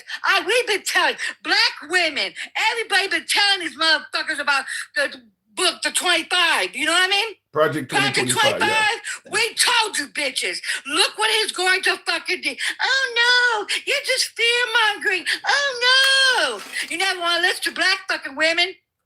Well, he's Now look what the fuck. He's saying it to people's faces. And you're still, well, I don't believe they're all racist. Get the fuck out of here, Tim. Get the uncooked protein out your mouth. he still denies Project 2025, Gangsta Grandma. Oh, you know what? I don't give a fuck if the white man denies it. They're going to say, they're going to deny every goddamn thing because the motherfuckers believe him. They got the cock up they fucking ass and they're fucking them without the damn lube. Okay? Yeah, that's how it is. These maggots are fucking interbred. They don't even know who their mama is. Their cousins are their fucking wives. But are okay? you listen to this comment? Are you portraying us in a bad way? Because Selena Don Hopkins says she is the reason people don't like liberals. Oh, no, you know what the reason? They like us, but see, we tell the fucking facts. You motherfuckers like the racism. You voted for racism. You voted to get us back in the fucking 50s and the 40s and every damn thing else. You know what I mean? You guys want Texas to go back, unaliving Mexicans and shit. See, motherfuckers don't know the history. They used to do that shit to the Mexicans. They used to lynch the fucking Mexicans. Other than 2010, not 2010, 1910s and 1920s and stuff. Oh, yes. Let's go back there, you sorry ass fucking white tea bitches. Yeah. I don't know. The maggots. I'm talking about the maggots. But like I They said, don't like none of us, Tim. And get off your fucking knees. you You finally think realized it. 100%, and you're right, Jay Hayes says this is where free speech lives. Damn right. You believe that 100% of MAGA are racist. Damn right. Damn fucking right. They are fucking racist. You cannot defend this shit. And you had one of them up here a little bit ago. Said, oh, well, this is what we voted for. This is it. Oh, we don't want third party. We don't want third. Yeah, bitch. And then deny the shit and say what? Say what? The United States didn't go fuck their countries up? Get the fuck out of here, Tim. And you know what? You ain't a bitch. Your shit you do is a bitch. Your shit that you do is bitch made. You couldn't push the fuck back. I would have had that bitch. You know what I would have done? You should have called my fucking, well, they call me white trash and all that shit they call me. Bring my black ass back up here. When that fucking who heard that is up here, I will wally wop his fucking bitch ass. And I'll tell him, show me goddamn fucking proof, bitch. Okay. Show me the fucking proof that the United States never went into these countries and fucked it all the shit up. Okay, first of So you all, don't have the balls to do that, Tim. You don't. That's why I try to get you some goddamn balls. Like I said, I got bigger balls than you fucking do. And I got a coochie, damn it. Well, why you got big balls and coochies like that? Draco says this is why women shouldn't vote. So he's You know why that? You know, you white trash ass bitches. You shouldn't be fucking your cousins, but you fucking do though. Jesus, JPT Farms, Yeah, thank who you. the fuck your mama is? Get the fuck out of here. You fucking damn ice age, fucking damn cockroach of fucking hell. We should have fucking raised for your sorry asses. We should deport your fucking white tea asses. If I ever became president, I would deport your fucking maggot ass white tea asses and put you guys in the fucking damn concentration camps and see how the motherfuckers you like it. Your concentration camps, you don't think they're going that far. You're stretching it.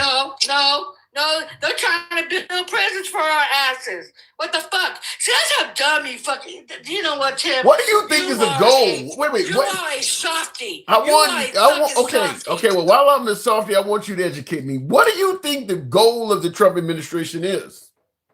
Trying. They're going to try, but they're not going to succeed. They're trying to make America white, not great. Nothing like that. They're trying to make it white. This country never was white. Never was. We had indigenous people fucking here. This shit wasn't fucking founded. Indigenous people was here. Mexicans were here. You know what I mean? Half the country was Mexicans. Yeah. Indigenous. See, motherfuckers are stupid as fucking hell. The Americas, we never had borders here. Till the white man came, gave people syphilis, was scalping fucking people, took people's lands because they couldn't speak English. Now you have to speak English here. This isn't their fucking language. I don't. You know, Tim, I'm telling the fucking damn truth. You know this. They are fucking colonizers. They're the fucking cockroach or the fucking, they're maggots. Ray can't even kill their asses. Jesus Christ. Like I said, I mean, I think that there are some folks that fit your narrative, but I don't think all of them are No, that they way. ain't no some. They're all. Because you're all up in this bitch, in these comments. This is what we voted for. Yeah, you voted for hate, bitch. You don't want no black people here. You don't want no brown people here. Only one you want is what white trailer trash ass bitches that got the system made for them. They're bad. Yeah, they big bad. Because you know what, 1% of Somalians or the refugees get what, welfare? Well, Yeah, welfare was made for the white man, bitch. Yeah, it was. Because they tell their asses how to go dip and dap and get knocked up unprotected. And they couldn't protect their kids. And they couldn't fucking raise their kids without the government's help. Let's be real. Okay? Let's be real tonight. Let's keep it, Tim. Instead of you fluffing and get off your fucking knees, keep it real. Tell them how nasty they fucking are. They don't even take showers on goddamn fucking What are you talking I've about? seen all the white people up in here. They only use one wash rag to wipe the ass of their face. They don't even take showers every damn day. They don't even wash their hair every damn day. They fucking fugly. These maggots are nasty. They're nasty. What were you're telling me that MAGA is unclean? They have poor hygiene. Where are you getting that from? They're unclean. Where? And honey, what they coochies be looking like is uncooked. I could never go down an uncooked snow roach in my fucking life. Never. I would die. I would die. I would never have sex again. I would never. Is there anything that MAGA could do whatsoever to make you view them a little bit more positively? Fuck no. Fuck no. No. Fuck no. Nope. And you do a quick comment, and one thing I can't stand about your ugly ass, your bald-headed ugly ass, Christians. They are not Christians. They say they I'm a are. Christian. They say I they am are. a Christian. I'm a freaky Christian, but I'm a Christian. You know what I mean? I go out there, I feed the poor. I do not take from the immigrants. I give to them. I like them. That is a fucking Christian. I do not hate them. But you know what a Christian national is? We are vermin. That's what they call us. wait a minute though. But Gangsta Grill, MAGA goes to church and prays every. How can you say they're not Christian? Oh, you know what? If God came back today, they would put him back on the damn cross. You know why? Because you know why they would do that? Because he is for immigrants. He is for the fucking poor. Even the Catholics don't even like his sorry fucking racist ass. The Pope don't like him. Because he knows what he is. He is a racist. He's a smiddler. And what the fuck he did today, put his whole color out there. Show him what the fuck. Oh, Africa smells now? Somalia? Africa's a beautiful fucking country, bitch. I wish that he would go there. Let a lion eat his fucking ass. He did say Somalia stinks. He did say that. You know what? Let me tell you, Africa is beautiful. I've been to Africa. It is very beautiful. You know what I mean? My best friend that has brain cancer, she's African. Okay, Kenya. Beautiful. Beautiful. Did this happen now? Beautiful. In my comments, Reality Bites says that's why the Pope's priest in the church put out a 5-minute video detesting Trump's actions. Did that happen? They sure are. They are. They did. They told him. You know what? And you over here still like on your knees saying, yes, daddy. Get the whiz. You'll be a house ninja at the end of the day, huh? Yeah, let's keep it real. You're still trying to kiss their ass. You're still trying to kiss their ass. You didn't push back. You can get your fucking balls out your ass. Well, when you said that, start pushing the fuck back. When you said that you have been to Africa, Pizza Lover said you should have stayed there, and Gen X said you need to go back. I would go back. You can't afford, bitch, to go anywhere. And what? I'm just with your wife, fucking snow roach, bitch. And what? You fat fucker, go to Jenny Craig, bitch.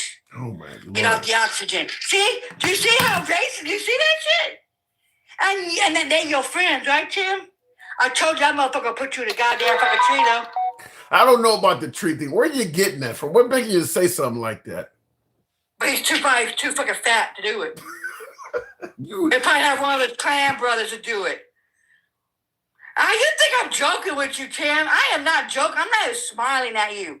They will put you in a goddamn fucking tree. He's saying racist shit. You don't even call his ass out. Africa, bitch, is beautiful. Hell fucking to the yeah.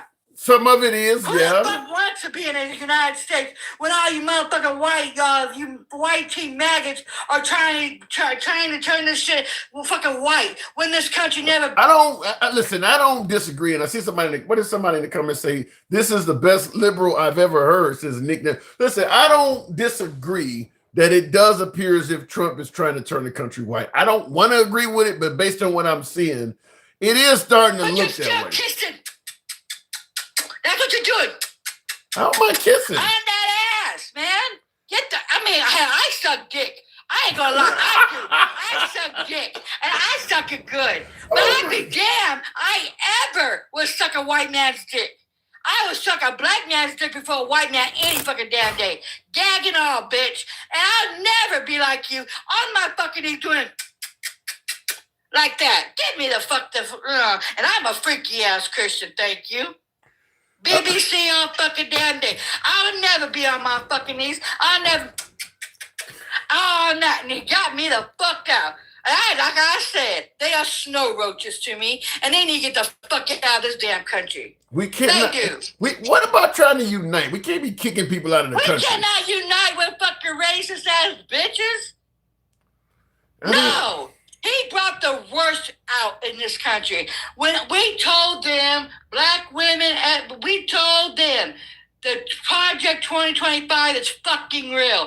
Read the shit. He's going to, oh no. And I even go off on the fucking leftists that didn't vote for her. They all fucking racist. The white people, they all fucking racist.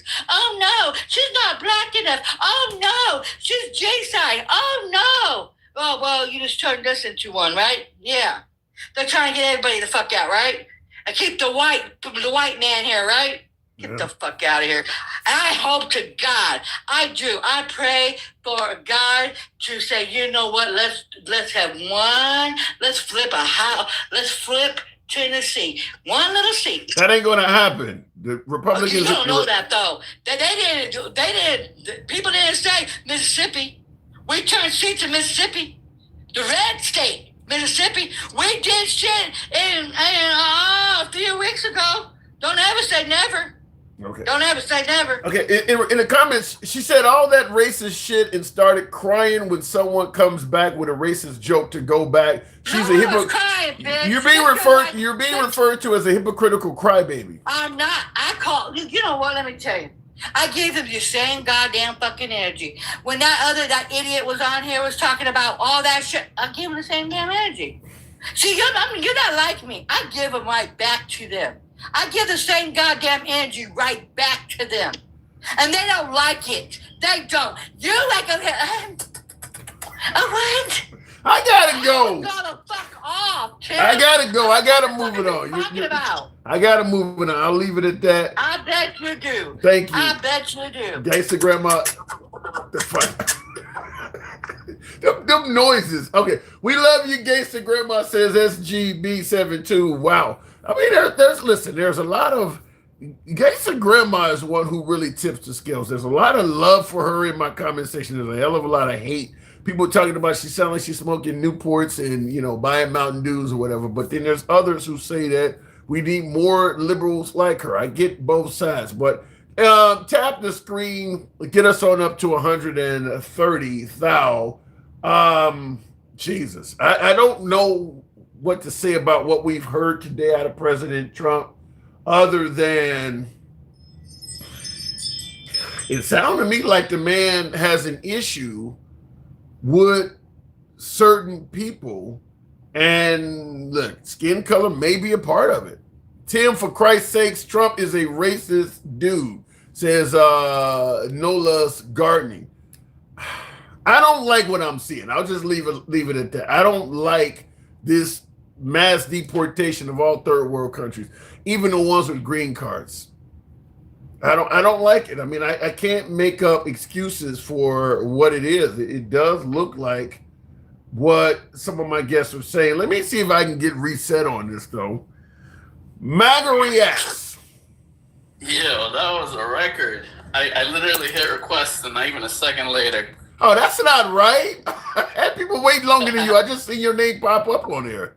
I didn't know that. It's all good. We're gonna make it a shorter one then, because I didn't know that. That's not fair to the other people. I'll wait my turn. All right. I don't have really that much to say. All right, I'll bring you up later then. All right, let me go back to the back. I didn't know that. James Harper, I see he's been waiting. I didn't know that. James Harper, this is the best liberal I've heard since Nick Dem. I saw that. Hey, Tim. Hey, how you doing, man? Can you hear me? Yeah, loud and clear. All right. Did you hear my last guess? You talking about Gangsta Grandma or Yes. you talking about MAGA? Gangsta Grandma. Yeah, I agree. Gangsta Grandma, like... Do you agree with any of that? Do you agree with any of that? I can't say I agree with everything because she be going off on you. Thank you. But I mean, yeah, there's a few things I agree with. But the whole thing about him trying to revoke green cards, he can't do that. It's not legal. Shit, if I had a nickel for every time somebody said Trump could not do something and he did it anyway, don't ever believe that he can't do shit. When there's nobody getting in the way to stop him, you can do anything. I mean, he's blowing up boats off the coast of Venezuela without anybody's approval. I mean, you see what's happening now. They are setting that general up. Like, that's why they keep mentioning his name every time you hear anything about the report. They make sure that general name is out there so everybody knows who they're about to point the finger at. I'm just saying, the man can do anything. And MAGA, it don't matter what he does. MAGA's going to say that's what I voted for because we voted for Trump to be in full control. Because the things that he's doing is not affecting them. And like you said, MAGA acts like it's a football team. Like this, everything he does is cheered on because it's spitting in the face of who they perceive as their enemies. That is true. And they already said, you point at somebody for them to look down on and they will empty their pockets just to spite that person. So what are we headed to in America if this is the case? I mean, thank you for the high five there, Rena Moore. So what are we headed to then? We heading to America being a third world country. How is that going to happen? I mean, if you kick out all the minorities and black people, that'll make it a third world country. If you kick out all the minorities and black people and make America a white nation, guess what? You kicked out a big portion of your workforce. You've alienated a lot of the other countries that are our allies. Like, all the stuff that they're going to do is going to backfire in their face. Like, look at how much they've done these policies now, and what's happened. Has America gotten better, or America's gotten worse? Depends on who you ask. I mean, MAGA thinks America's gotten great. MAGA also thinks that Donald Trump made all his millions on his own. And he won the 2020 election. I get it. But So MAGA is exceptionally happy right now. Lil Hawk, appreciate that. Thank you for the TikTok cap. But MAGA believes that America's doing very well right now. Best it's ever been. And the same metrics that they used to say that America was doing great were the same metrics that they told us to ignore when Biden was in office. Talking about but the stock market's doing well. Oh, that's not an indicator of like us doing great. Things are still bad. But now that Trump is saying that the stock market's doing great, now we're the greatest country ever. True. I mean, it is something that has more power. And it is more believable to MAGA when Trump says it than anybody else. I mean, how do you think he gets that way? How does one man get that kind of power? Because he plays to their anger. All the stuff that they believe is the reason why their life is not where they want it to be. He's sitting there validating and saying, that's exactly the reason. Like, you don't have these good jobs because the immigrants are taking it over. You're not getting these colleges because of DEI and civil rights and affirmative action. Like, he's pointing to all these scapegoats, and they're just eating it up. And look what he's doing now. He can't get enough of the Hispanic immigrants out. So now what he's trying to do? He's trying to go after Muslims now.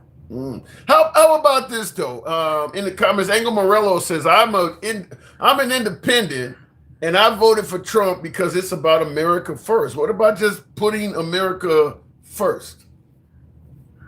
What has he done that actually puts America first? I don't have an answer for that.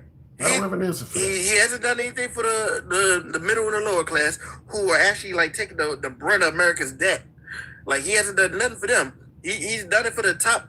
He's done it for the top 15% where he's at. Like, he's every time Republicans come in, what's the first thing they do? Give themselves tax cuts. They don't do nothing for anybody else.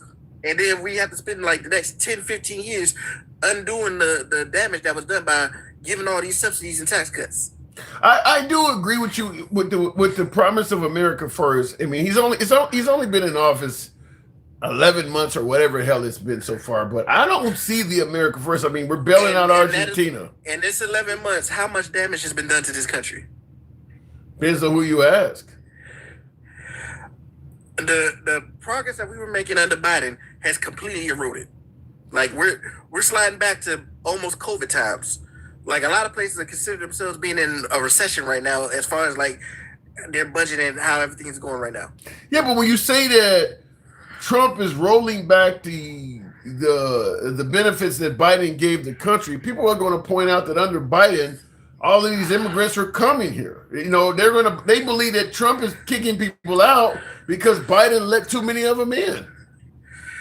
And that's another lie. Like, the whole time Biden was in office, they've been exaggerating numbers, talking about these caravans are just coming in the country. They're coming in the country. When Biden actually put in plans talking about, hey, if it looks like this many people are coming in, let's shut the border down for a few days. They said, no, don't do that. And then how is it that every time like we get close to election, it's supposed to be a caravan coming in, but we don't never see that caravan at the borders? How many times reporters actually showed up at the borders and it's quiet? Well, I'm not going to deny Trump definitely exaggerates and says a lot of things, like the eating cats and dogs was something he said about the Haitian migrants. He's already gotten rid of their TPS status. So somebody in the comments asked me a really good question. He says, I think I missed the broadcast where Trump said he was removing black people from America. Can you tell me where I can find it? Well, him removing the TPS status, that's legal residency for Haitians and Somalians. Those are black people. he was talking about getting rid of the Haitians, the Dominicans, and the Cubans. All of those labeled under black and Hispanic. Yeah. So when they say, "Oh, I didn't hear what he said," that he's removing protective status. Those are people that came in the right way, going through the process the right way, and he's shutting it down before they can even do anything. Yeah, and that's what I brought up earlier, is that what Trump is doing eliminates any future claims that we don't have an issue with immigrants just come here legally. The people he is going after now are all here legally. He's even talking about going after people with green cards now based on the actions of their country, which they have no control over. You may have somebody with a green card that you may have somebody with actions of those people were an excuse for them. Yeah, that was an excuse for them to do it. And that's what I believe. The same thing with the Afghan national that went over to DC and critically wounded and killed the National Guardswoman.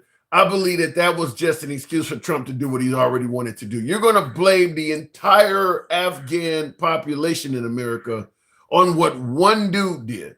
That's all it took, is for one dude to get out of line, and you're going to make hundreds of people pay the price for it. Project 2025. Yeah. Like, play by play, this is Project 2025. Well, 3 more years of this. Do you think it can be stopped? Why do you think he's acting so aggressively now? He sees the writing on the wall. He's looking at all the stuff that's been happening. It's like, oh shit, might not make it to the midterms. We need to move faster. That's why he's trying to get rid of all these people and try to act all aggressive. He just talked about today trying to go after Colombia and other countries neighboring Venezuela with strikes. Let me just ask you like this, because a lot of folks question why we're talking about Trump getting rid of black or brown people. Does he have any problem with any group of immigrants that are white? Ukrainians, Polish? He's never said anything about the Ukrainians that came over here. He tried to bring over white South Africans. He doesn't talk about the ones that come in and stay over their visa like the Russians. He doesn't go after any of those people. No, his problem is, if they're black or brown, they're bad. And then he tries to use Islam as an issue too, but he never says anything about the Hindu, the Sikh, or the Buddhist. He don't say anything about those religions because they're not as prominent. But he'll go after everything else. So, I mean, what if we just take it the stance of from this day forward, we hate immigrants? I mean, we have a problem with, he's naming so many groups of people at this point. Like, have we just taken up on a stance of disliking immigrants? No, it's because remember, before it was like, if we get rid of all these illegals, things are going to get better. Things are getting better. So now he has to shift to a different scapegoat. That's why he's going after these other, the Islamic people now. He's like, oh, well, these people, they hate America. We need to get rid of them too. So he's going to go over that. It's always going to be somebody else's issue. Wow. Are we looking at a potential revolt, some kind of civil unrest? That's why why you think he's pushing to get QRF in all these cities? Because he's hoping for something like that so he can sit there and quell it fast. What's left after all of this shit? I mean, okay, look, you're pushing for, as you and Gangsta Grandma and Mike said, or Dencal, you're pushing for a white America. You want to burn it down. Okay, what's left for the white people? That's bullshit. Nobody has talked about trying to bring Sharia law into the U.S. I've seen that. That is their number one thing. Like, they always push the worst of any other religion or anything like that on anybody that they disagree with. They're like, oh, these people are trying to do this. Oh, they're going to behead us and all this. Like, but they say nothing about these Christians who go around killing all these people. Yeah, why?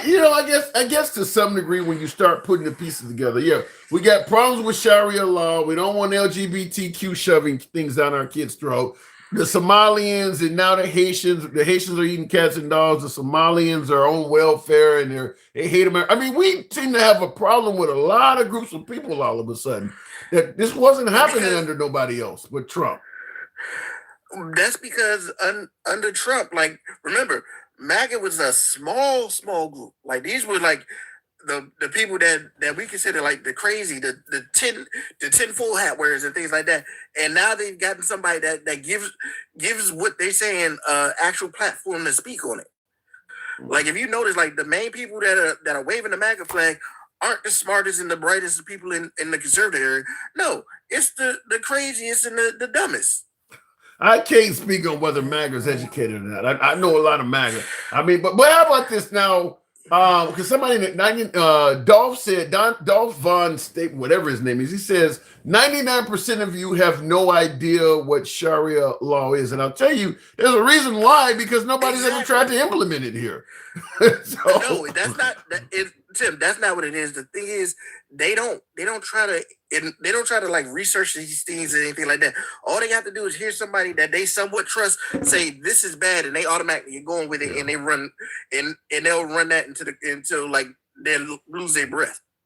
They got a real fear that Sharia law is they're going to try to take over this country and impose Sharia law on the population. They do. A lot of MAGA, a lot of people on the right have a real fear that that's what's going to happen. You want to know the bad thing, Tim? Most Muslims don't even follow Sharia law. So how are they going to bring that in when most of them don't even follow it? I did not even know that. I didn't know that. I don't know. I just think that we are literally claiming to be orbited by a lot of boogeymen at this point. I mentioned the Somalians, the Haitians. If you notice, that is the number one trend of the GOP. They're straight up on, oh, there's a boogeyman out there that we need to stop, instead of, hey, let's fix these things. Because every time they go at these boogeymen, what's the one thing they neglect? All these programs that are supposed to work for this for the country that they've been gutting year after year after year. I don't know. Like I said, at this point, we're starting to. It's starting to be too many people we're making boogeymen over, to the point where it's starting to be obvious that something doesn't look right. All of these people are. I mean, there's so many groups that people are claiming are destroying the United States that I'm starting to wonder if hate is not the only reason why this is coming up. And what did Dinkow say? Every time they come up with something, MAGA is the first one to twist themselves in the pretzels to justify whatever they said is going on. 3 more years. Can we survive it? I don't think he's going to survive 3 more years, because if you look at him, he looks like he's getting worse and worse every day. Really? Okay, what are you seeing? Because I'm not seeing it. What do you mean he's not going to survive 3 more years? He has to get physically guided around now. He's falling asleep in every one of his meetings. Like, his days are shorter now. That's not the signs of a healthy person. That's not the signs of somebody that is going out and exercising every goddamn day. Have you noticed he stopped playing golf like he used to? I have not noticed that. So you don't believe Trump's health is going to carry him for 3 more years? His health is not going to carry him for 3 more years. He might get 1 more year at the most. Damn. How would you feel if the president passed away?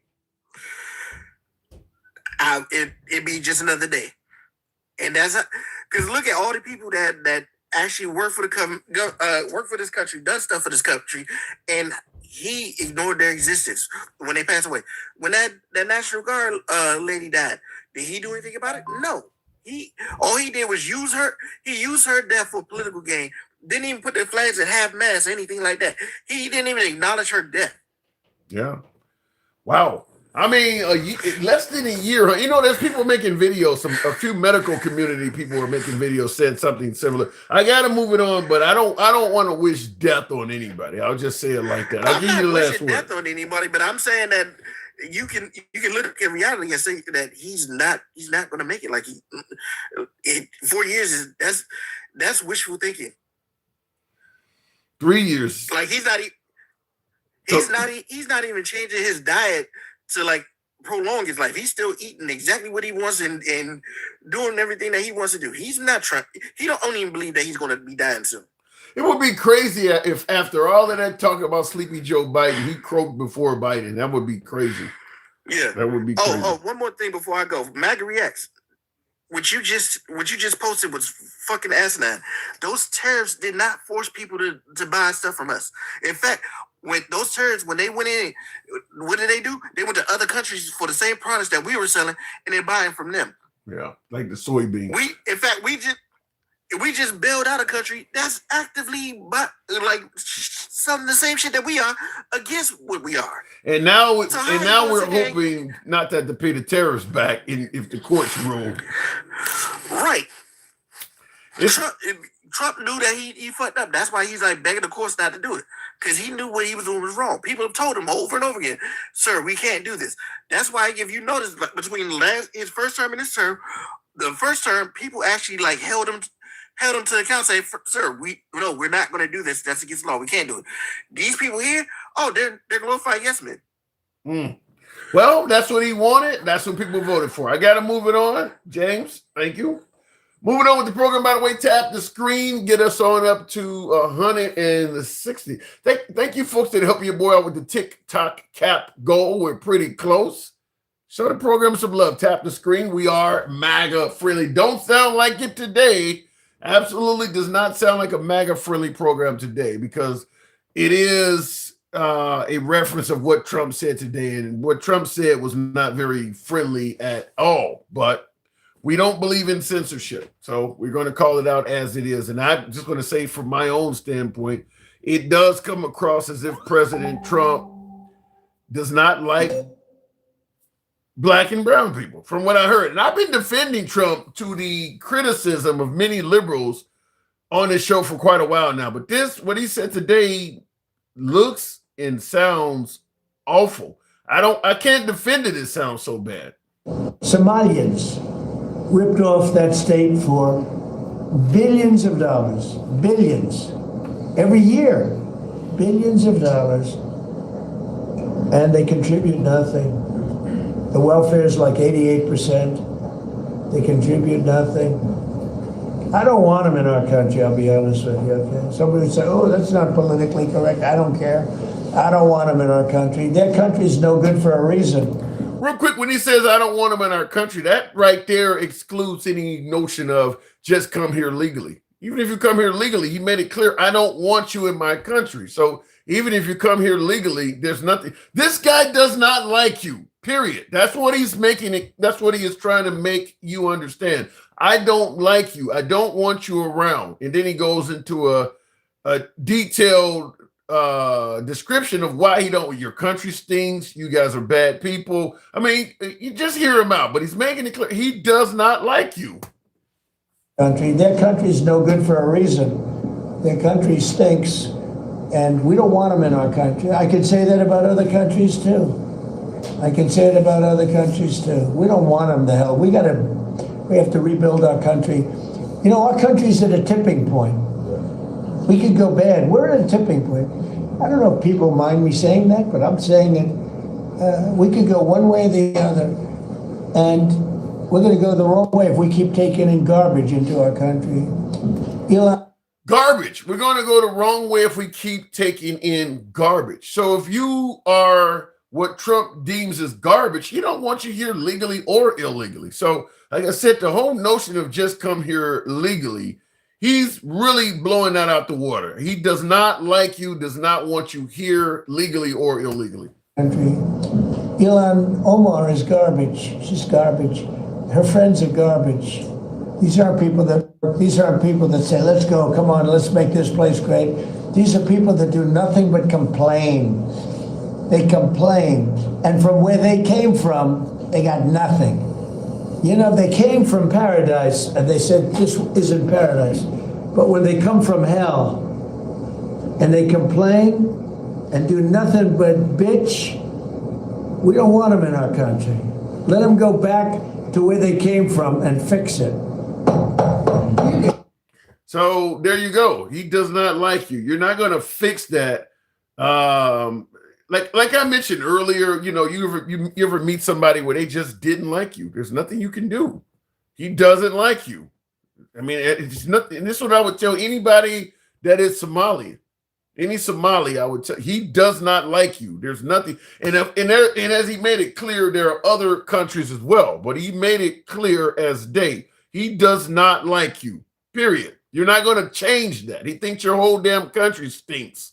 He thinks all of you guys are garbage. I mean, quoted. I mean, you can quote him saying it. He does not like you. And Security Secretary Kristi Noem announced she's pursuing an expanded travel ban for people from a wide swath of countries.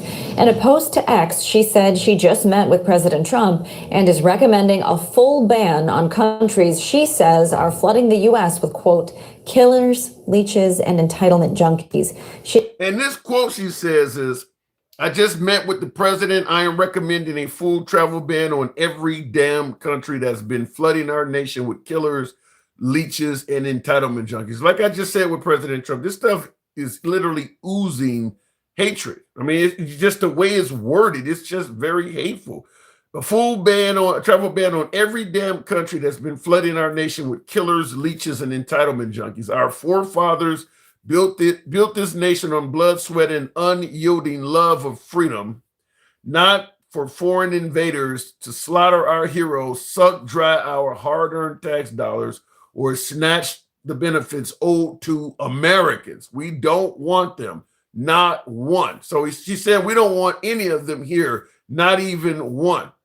There's nothing illegal or legal. This is not about illegal immigration versus legal immigration. It's not about rapists and murderers. This is about we don't like you, period.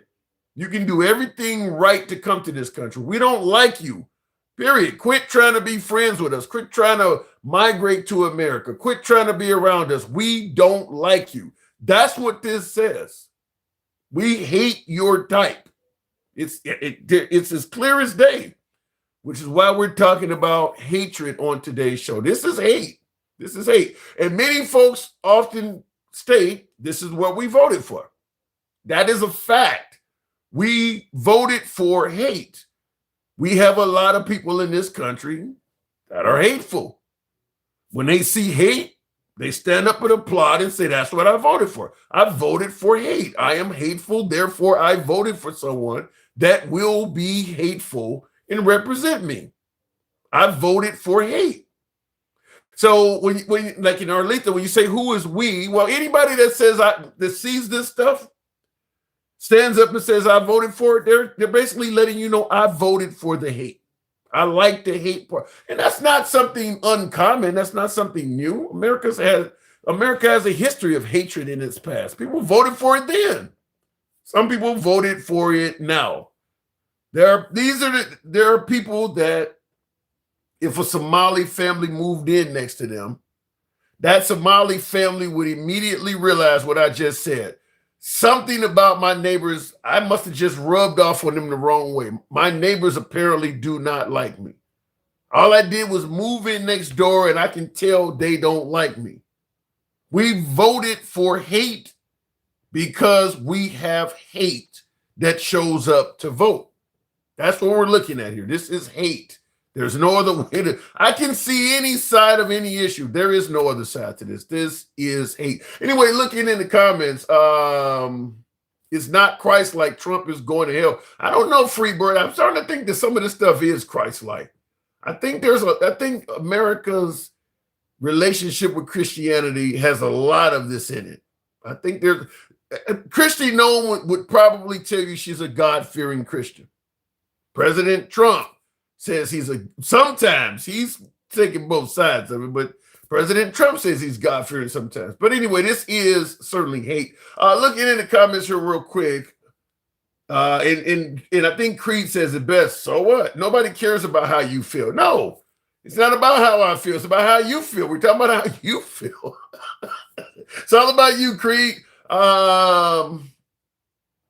I don't know what this says. Even evil must cloak itself in the light, in divine truth, like a spoonful of sugar to make the medicine go down. Wow. Yikes. All right, let me go back to the box. Tap the screen. This is distressing. This is not even the kind of show I want to do. I don't like this kind of shit. But it's so obvious based on what was said today. There's no other way to look at this. I mean, it's clear as it can possibly be. Cyrus Politics is what I'm looking at here. Cyrus, good evening. Welcome to the program. Hey, Sam, how you doing? I'm doing good. Good to have you on. Am I getting this wrong? Am I just exaggerating? Is this really love that I'm just misdiagnosing as hate? No, it's hate. It's like I've been saying before about this guy. This dude's a malignant narcissist. I He can has deal no with empathy. narcissism. This ain't Arnold Schwarzenegger in his heyday was a narcissist. I can deal with narcissism. This is beyond narcissism. Well, this is like, so take malignant narcissism. Malignant narcissism also follows under, antisocial aggressive personality patterns, such as this guy. Anyways, regardless, yeah, this is hate. I mean, like, remember back in the day, it was a Muslim ban, and then it was Haitians. Then it's, Hispanic people. Now we're talking about Somalia now. Yeah. And then it's Venezuela. It's like, what is it next? That's the question is, what race is he going to choose next? He is so xenophobic. It is a lot of different groups. You're right. It was a total and complete ban on Muslims in his first term. We obviously heard about the Haitians eating cats and dogs, and he removed their TPS status. He's talking about Somalians now. You're right about the Venezuela. It does seem to be a whole lot of different groups of boogeymen all at once. Yeah, it's disgusting. But how do you respond to constituents, voters who say, "Listen, I understand what Trump is doing, and I proudly can say I voted for this"? How do you respond to people who say that? It's disgusting what they voted for. I mean, if you voted for hate to go back to the 1950s, that's not what we're about. We're supposed to be moving forward, not backwards. And Tim, this guy is going to go down as the luckiest con man in the world, too. This guy got lucky. He knows he got lucky. And this guy had no place in politics. This guy has no place whatsoever. I think he has a perfect place in politics. He actually resonates to a large group of people. If you want to say it's because of hate or whatever, I mean, there's a lot of people who obviously feel the way he does, which is why people keep yelling, "This is what I voted for." I mean, he's the perfect politician. He believes and has the mindset of a large group of constituents. He's been able to energize them in a way we've never seen before. He brought out the masses and unmasked people's true colors is what this individual did. And it's very sad that we have so many people out there that embrace this type of man and go along with his rhetoric. Yeah, and go ahead, keep going. And still support him and can just look the other way and say that this is okay. I mean, I'm waiting for this Epstein thing to get solved too, not to get off track. Good luck with that. Right, yeah. Exactly. Good luck with that. Yeah. And I see in the comments, Draco says, "Tim, you guys were calling Trump racist when he said China virus and it came from..." No, he was calling it the Kung flu. He went to China virus next. He was calling it the Kung flu, which I don't know why you would say that. I mean, just like with Pocahontas and all these other crazy names he makes up. So what about you there, Cyrus? You do see Trump as a bona fide racist? I absolutely think that he's a racist. He doesn't show it obviously in his cabinet, but it's there. He's he's xenophobic. I mean, look at it. It's just another day. It's another day with this guy choosing another race on what to run on. This is what he has to run on. He runs on hatred. He runs on dividing people. And that is what his campaign has been about since the start. What about folks who say he's just protecting immigration law? One of the viewers says he's just calling out, balls and strikes. He's just trying to make America great. He's not making America great. He's going on about saying, "Oh, I'm getting the fentanyl out of, America." There is no huge amounts of fentanyl flowing through our borders. I mean, is it happening? Yeah, probably. Is it ever going to be a perfect world? No, I don't care how many border patrol agents you put there to patrol the Canadian border or the Mexico border. It's never going to be a perfect world, but this is what they run on. These are what these old school and back in the day dark age GOP conservatives run on. Yeah, I think the problem with trying to eradicate the country of fentanyl is the most difficult thing is you got a country where millions of people want this shit. It's gonna be hard to stop something from coming in this country that so many people want, and so much money can be made answering that call. In fact, my guess is if you stop the Venezuelans and you stop South America from supplying drugs to this country, somebody in this country will start making the shit. There's just too big of a market to sell it, and too many customers demand it. And you would probably start finding white people that figure out a way to make fentanyl. I mean, I don't see you stopping it with such a huge demand for it. It's the war on drugs is never going to stop. We can curve it, obviously. Yeah. Like I said, it's never going to be a perfect world. As you regulate stuff, controlled substances such as fentanyl and etc., other hard drugs, you're always going to find somebody that's going to try and mass produce it. It's never going to be a perfect world. But this guy is going on conspiracy theory. I mean, take what's going on in the Caribbean and everything like that. This 2-strike thing, which now this is a big deal, and he's probably going to go down for this in some sort of way, in the next coming months. Regardless, that's a whole nother ball game. They're not getting credible intel. No.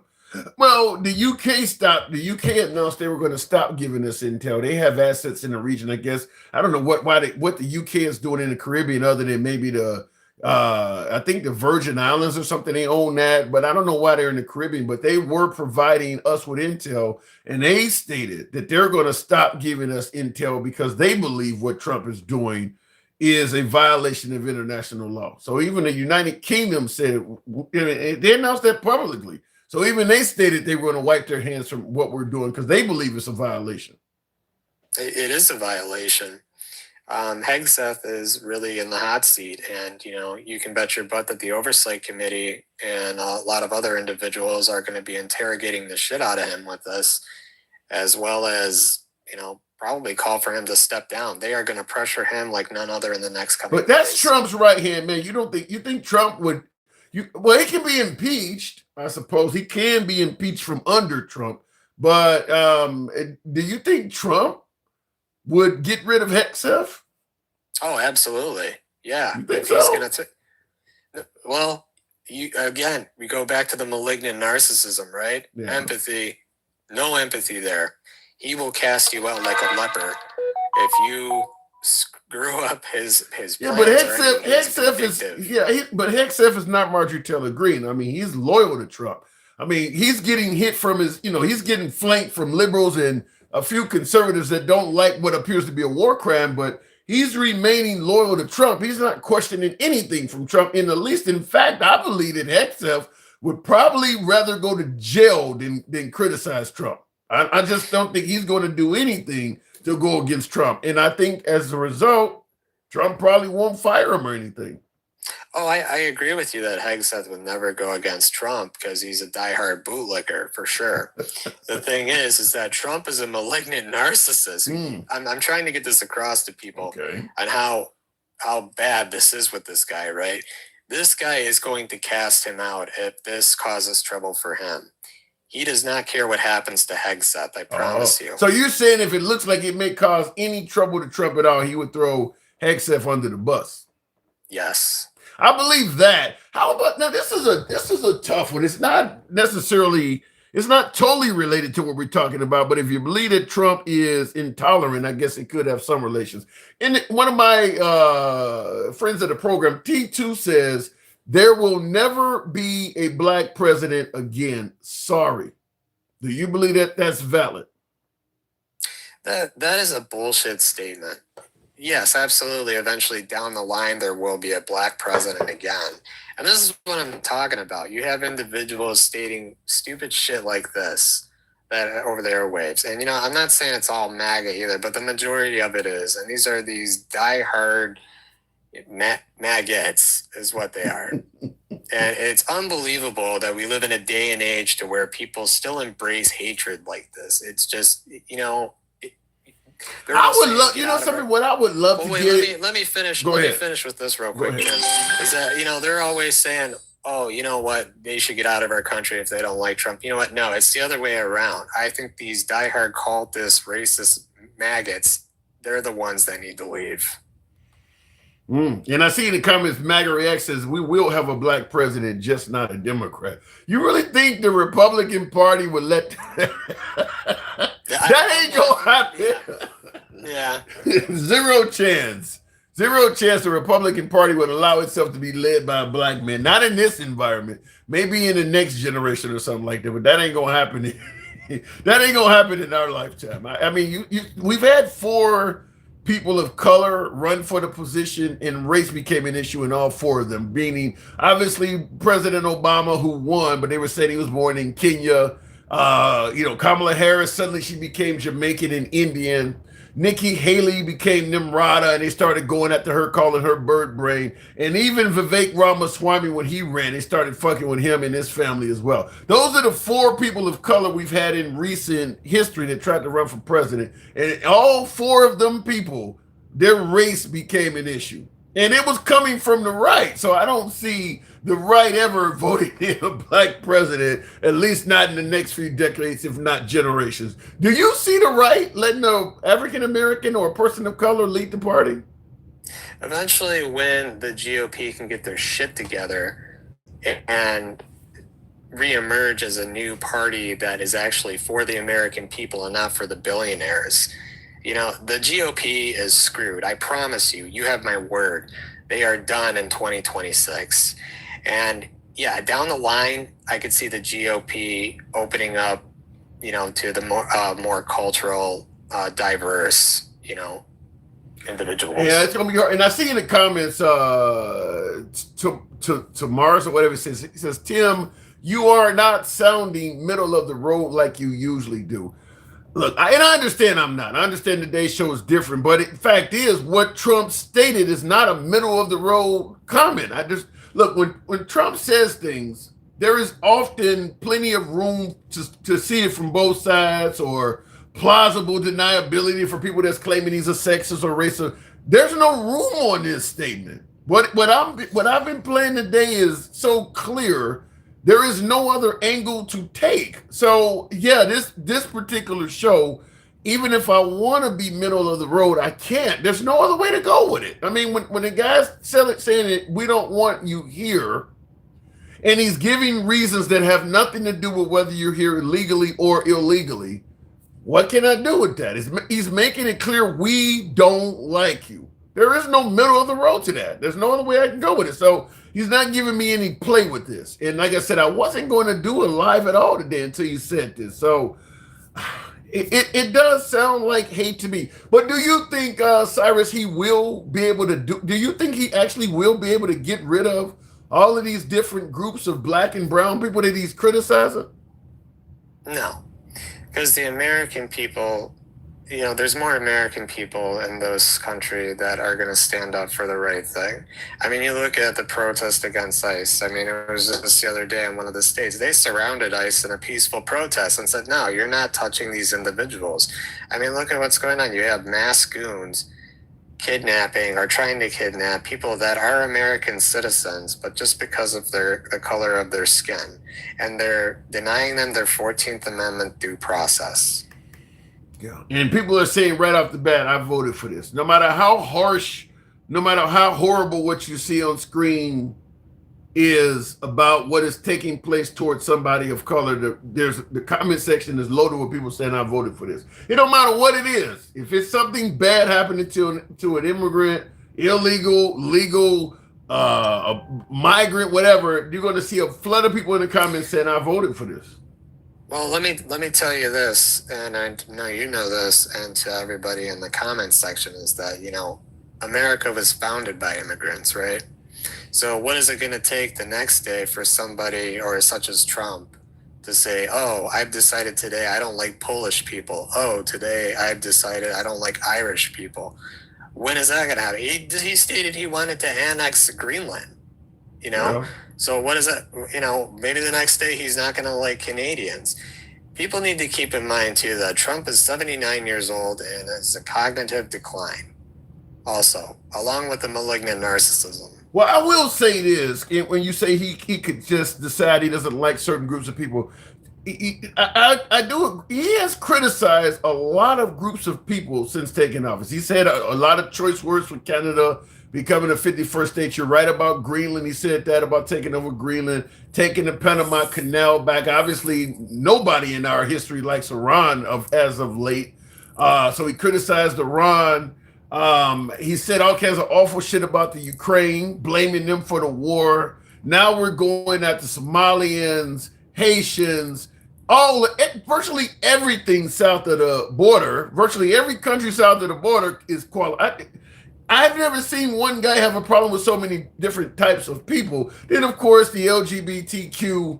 He claims he loves the African Americans. I've never seen one guy though have so many problems with so many different groups of people.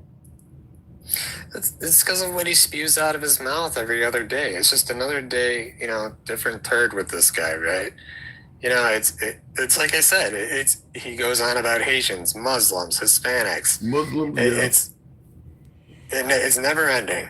But you think America will survive this and stay on the course and not let this become the new America, so to speak? Well, you've seen the protests, these No Kings protests that have had, astronomical turnouts, and it's, people aren't going to stand up for it. I mean, Tim, I don't see this guy lasting a lot longer. I really don't.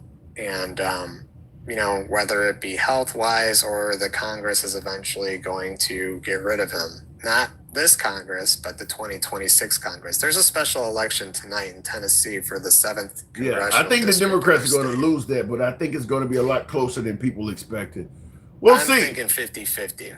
50, wow. We'll see. All right, I got to move it on, Cyrus. Appreciate you coming up. Thanks, Tim. Have a good night. Anytime. All right, moving on with the program. Like one of my viewers said, you're not sounding middle of the road. What they're doing is not a middle of the road. It's not a middle of the road stance. When you're talking about banning people from all third world countries, there's nothing middle of the road about that. You're banning whole countries, whole groups of people for the actions of a few. What he's doing to the Afghanis is for the actions of one man. There's no outrageous amount of Afghani nationals in this country committing crimes or hurting anybody. We're doing that for the actions of one person. That's not a middle of the road action by any means. You can't be middle of the road on that. He's taking one person and going after the whole group. Hundreds of people are going to pay the price for what one person did. Keep telling me about how you feel about white people, Nicola. What you guys in the comments talking about whites and blacks? White Christian America only says drunk uncle. Wow. All right, let me go back to the box. I don't even know what to do with all this. We'll go to Pizza Lover. Good evening. Welcome to the program. Come on. What are we even talking about? He's turned our country into a punchline. He's a disaster for our country, says the Nick Spooner. Well, a lot of folks believe that thanks to Trump, we're more respected worldwide. So it really depends on who you ask. Don't know if Pizza Lover came up, so we will continue on with, we'll go to MAGA Reacts. We told him to hold on. Good evening, Matt. Trump bombed Somalia twice since February. Did he? MAGA Reacts, good evening. Google that one. Why would he bomb Somalia? We've bombed Yemen. I mean, if you think T groups are there, we do bomb third world countries. That does happen. I mean, it's possible. Anything's possible, including a black Republican president. It's possible, but it's possible, but I would be willing to bet and give multiples of what the bet is. Like if you bet me $10, I might give you 50 if you win. It ain't gonna happen no time soon. I didn't say it was gonna be soon. Yeah. I'm just saying it's gonna be before a Democrat wins again. I definitely disagree with that. Black Republican, and then maybe a Democrat. Yeah, I definitely disagree with that. In fact, I personally believe that if the Republic remains strong, democracy continues, that the Republican Party, like a club that has a lot of fights in it, is going to probably have to change its name to stay in the neighborhood. I think after what has happened with the Republican Party under Trump and MAGA, to incentivize minorities in general, and Muslims and all these other people, to vote for Republicans in the future, they're going to probably have to call it a different name, because Trump has made what the Republican Party is. I mean, you guys, your party's going to be called hate for the rest of my life, at least. You see what happened with the African Americans once they got civil rights. They still vote Democrat because of what happened. And that's like 70 years ago. That stuff stays around for what Trump has done to the Republican Party, going after so many minorities. That's going to be a talking point for the Republican Party supporting that in such unison. I voted for it. What all these people were saying. People are going to be talking about that for the rest of our lives, man. Yeah, his numbers of minorities keep increasing. That ain't true. I don't believe that. Minorities. Show me a poll that says that. I don't believe that. What do you mean? His election results. No, He's but got more and more minorities every election. More no. black people, more Hispanics, definitely more Hispanics. Hispanic men is the reason he won. I would like to see what his election, well, better yet, the Republican Party's election results were in this 2025 off-year election we've had in some of these areas like Virginia and things like that. Off-year elections don't count. We'll see 26. What do you mean it don't? What do you mean it don't count? We voted in governors this year. That does count. Yeah, which is bullshit. That's why we have so many governors that don't fit the picture. You got a Republican state with blue governors because of low turnout off-year elections. I would just like to see. Like Mamdani, right? Okay. Trump got what? Trump got like 30-40% of the votes of Americans, and they always like, oh, he didn't win half the Americans or some bullshit like that. He did win half the voters, but not half total Americans. Fucking Mamdani in New York got 1 million out of like 8.5 million. So he got like 10% of the people to vote for him because New Yorkers don't vote. Well, So I think the Republican, I think what Trump has done will energize people on the right and left to vote in the midterms and in 2028. But real quick in the comments, Kim says, "Who cares about these third world people? Stop it, Tim." This is what I'm talking about when I talk about the whole Christian thing. Do you feel that same way? Do you agree with Trump banning people from third world countries coming here? No, I don't agree with them at all, but I understand it. Again, I don't think it has anything to do with their race. I think it's because they're poor. It's a poor country, and Trump does not like poor. Because he spent the last 2 weeks hanging out with Arabs and Muslims, rich ones from all over, including Syria, which Syria, when he first started, Syria was the first country he wanted banned because of the war and all the conflicts going on down there in the Syria civil war.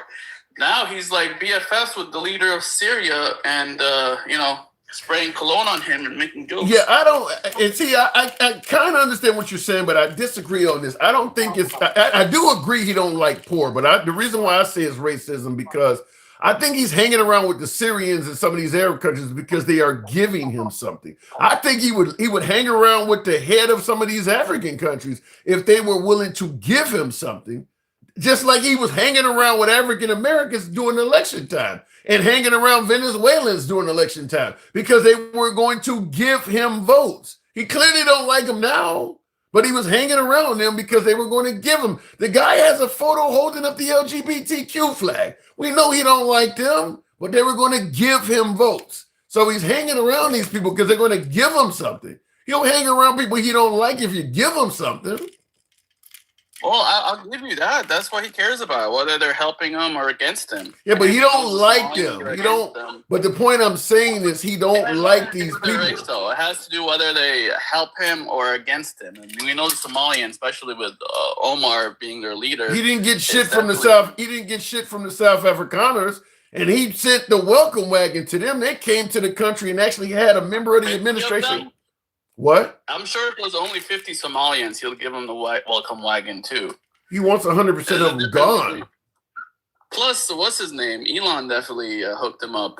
So, and those were rich people.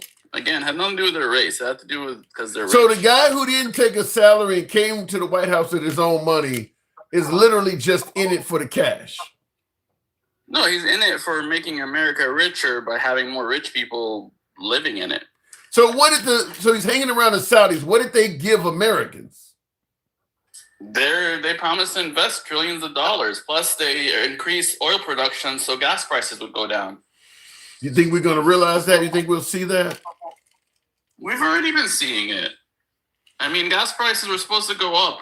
The only places gas prices went up is California because they increased their gas tax because more people are getting electric cars and using less gas. They're trying to tax electric cars now, and they're trying to get their tax money by increasing the gas tax because everyone's like half electric. Okay. I drive 2 electric cars all day. I haven't touched a gas pump in fucking 3 years. And Except so, for the jet skis. and so your opinion on Trump is he's not racist, he's anti-poor. Oh hell yeah! I said that from the first day I've talked to you. So how do you respond to the fact that I think this has to be more money. So how do you respond to the fact that a hell of a lot of MAGA are poor? A lot of his voters are poor. Okay, but they're trying to get rich. They want to get rich. That's why they voted for a millionaire or a billionaire. Yeah, but that's from the voter standpoint. You said Trump don't like poor people. So people that voted for him that are poor, are you suggesting he don't like them either? Let me rephrase that. He wants. I don't know. It's not quite that. Like they're poor, but first of all, they're Americans, and he likes Americans. So that's also an exception. But it's not just being poor isn't the actual thing. It's like if you're not trying to be rich, if you don't care about being rich, if your goal is not to work hard and move up in life, that's immigrants. That's what he doesn't like. You're describing immigrants. Immigrants are willing to work hard and move up in life. You're literally describing immigrants. Yeah, he likes those immigrants. What did he say about the Somalis? That there's 40% unemployed and on SNAP. So he doesn't like them because they're not working. That's a crazy amount. That 40. He has MAGA. He hasn't said anything positive about any group of brown or black immigrants. They all are pieces of shit to him. Can you name any group? Good things about the Saudis and all the other Arabs. He defended the Saudi prince when they tried to attack him over that guy that he killed. MAGA. He wants a total and complete ban on all Muslims coming to the country. What are you talking about? I don't think that's the case. I think now it's only just at first. What are you basing that Trump on? cares about 2 things: security and money. So if it has nothing to do with security, that they're not a threat to the country as far as terrorism, then it's about money. So he's banning the Afghans based on the actions of one person. Okay. I mean, first of all, I don't think he's actually going to ban anything. I think he's just being tough rhetoric wise. So, he seems tough. And why would you even be tough? Why would you even be actual actions? Why would you even be tough on me based on the actions of some dude I have no contact with? You got to show zero tolerance for fucking terrorists. So your way of showing you want to be nice about it is like, oh no, it's okay. So in other words, if you want to show, if you invite more terrorists over to blow us up and kill our National Guard. So if you want to show zero tolerance for, let's say, pedos, because some white dude did something in your town, it's okay to threaten every white guy in town because of it, to show zero tolerance. I mean, if there was a country of all pedos, sure, but there's no country of all terrorists. There's no country of all terrorists. Well, this last terrorist came from that country, so okay. So you're going to go at the. You keep judging him on his rhetoric. Let's see his actual actions, because even until today, I don't think his deportation numbers are that high. I think he's still less than. We judge everyone. We judge everyone on their rhetoric. What comes out of your mouth? If you walked in the bar and started talking shit, people are going to judge you on that. Everybody gets. What is he special? Because it's fucking Trump. He's in front of a TV every day. He talks shit. He's the king of talking shit. It's what he does. But we voted him because the results matter, and I like his results. And I have yet to see any results to back up what you're saying, that that he's deporting all these people, that he's going to deport people with green cards. How many people with green cards has he deported? Well, it takes time to get permit. I mean, the courts are fighting them. The liberals are fighting them. It takes time to do this stuff. But it's clear, based on his rhetoric, as you say, he wants to do it. Just like he wanted a Muslim ban, but the Supreme Court stopped him. So the rhetoric is actually what he wants to do. You're saying don't judge him on the rhetoric, but this is the promises he's making. Tough on terrorism. Huh? Being tough on drug dealers, he's being tough on terrorism. He's being tough on, no, he's not being tough on drug dealers and terrorism. He's being tough on a group of people. He's treating, if you have Venezuelan drug dealers, he's tough on Venezuelans. A young woman, a little baby, it don't matter. The ones in the Pacific weren't Venezuelan. Venezuela is nowhere near the Pacific. They're only in the Atlantic. So What? I don't know, why is he blowing up boats in the Pacific if it all has to do with Venezuela? Don't matter. They all brown people anyway. Who gives a damn? But he's fucking been, you said it yourself earlier. He was tough on Ukraine. He's tough on every fucking color and every nationality. He ain't tough on any white countries, though. Wait a minute. He's not tough on any white countries, though. What do you mean? He talks shit about Europe and fucking NATO all the time. So We got a lot of Europeans in this country. We got a lot of Europeans in this country. I don't recall hearing about ICE flooding their neighborhoods. Americans are the exception, but What? Americans are the exception. Also, we didn't have millions of Europeans crossing the southern border. We actually do have a lot of white Europeans in this country that have overstayed their visas and are here illegally. We do have a lot of that. You don't hear about ICE going to any of their neighborhoods. Okay, but they're rich enough to come here on a visa, and usually, you know, again, it has to do with money. So it ain't got nothing to do with illegal. So it ain't got nothing to do with illegal immigration. It ain't about illegal immigration. It's about money. It's about the economy, yes. No, It's listen. about improving our economy by filling it with people that work, not 40% unemployment or people on welfare, and, you know, not slave labor either. You know, the fucking left keeps talking about, oh, the immigrants are going to do all these farming jobs like they're fucking slaves or something. Like picking strawberries is the new picking cotton. So if you get rid of the immigrants that are doing those jobs, who's going to do them?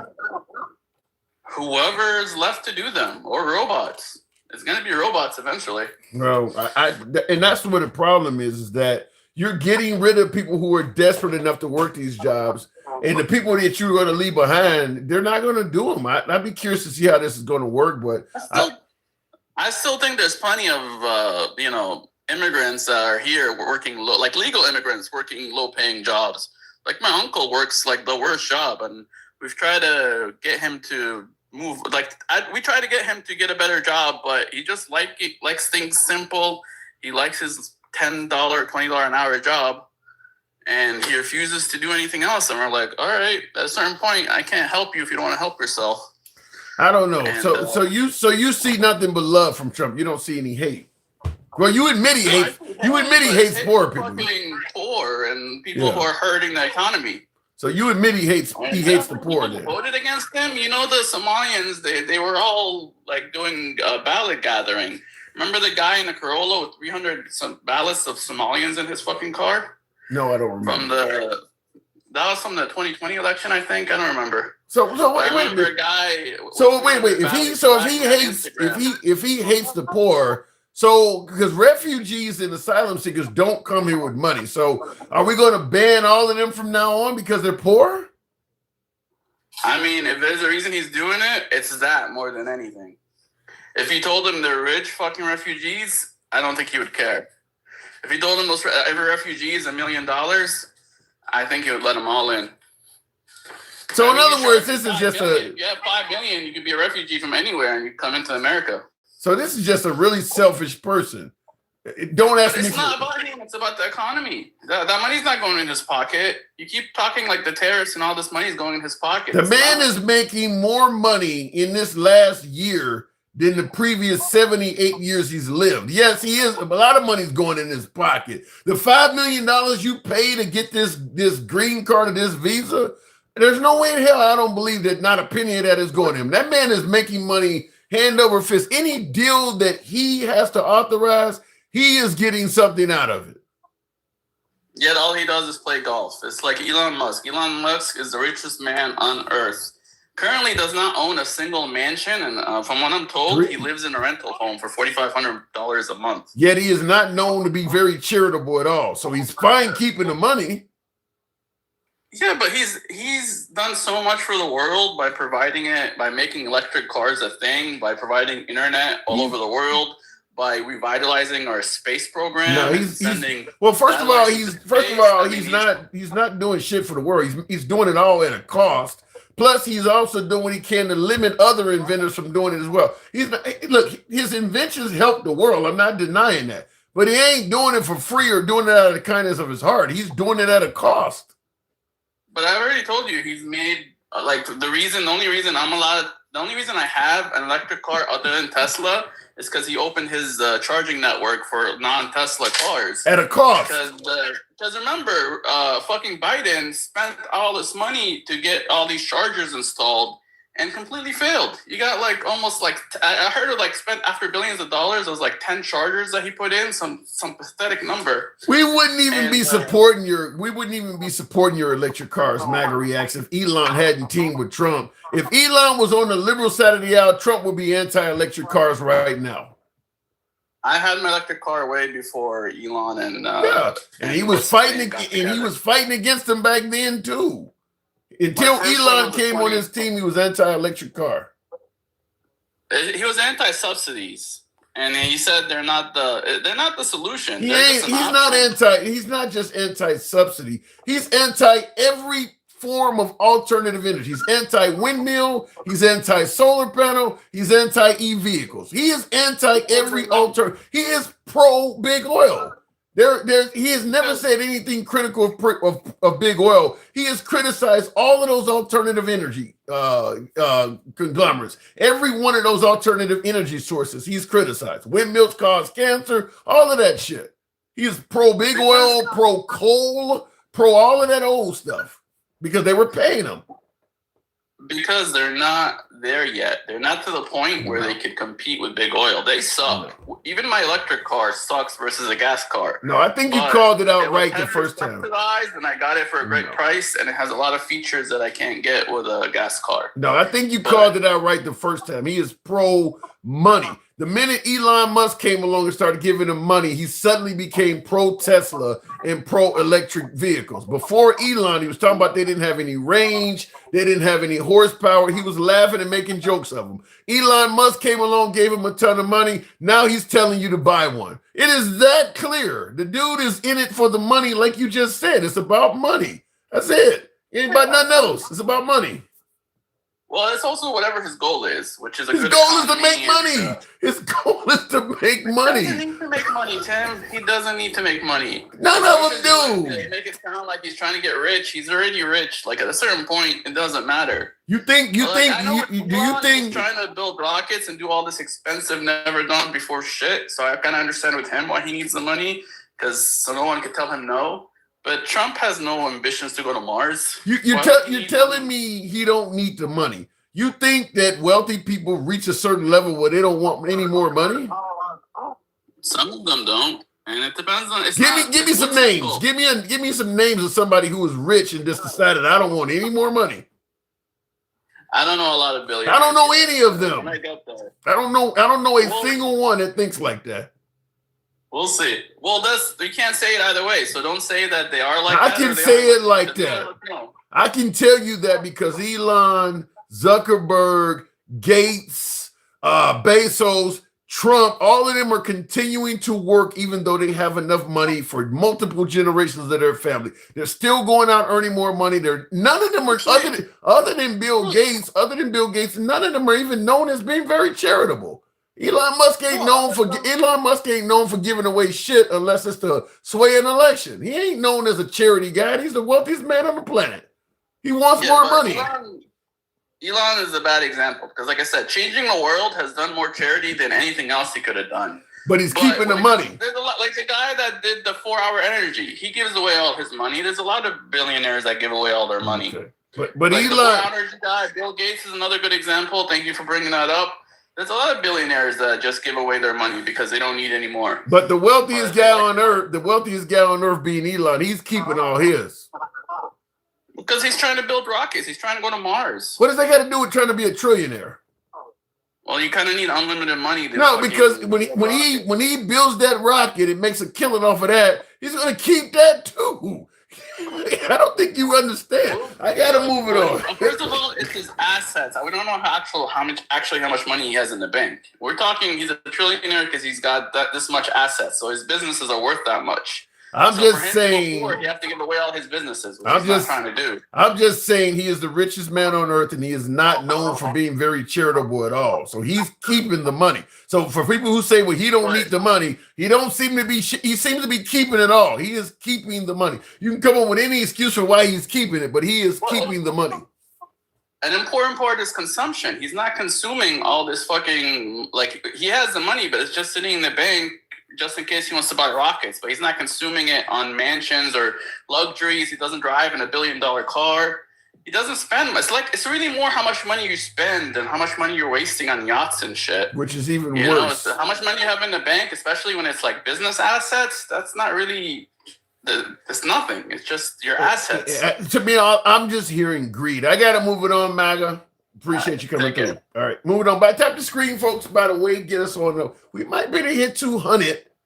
HUNNIT. We might be able to hit 200. He thinks other people's wealth helps him. A lot of people feel that way. Thank you for the money gun, Scooty Scoot, rather. Appreciate that. Looking in the comments, thank you, Tim. Facts. Appreciate that. Tim, he creates a shitload of jobs. What is better in this life than that? Creating a shitload of jobs is not something what I want to say to triumph in itself.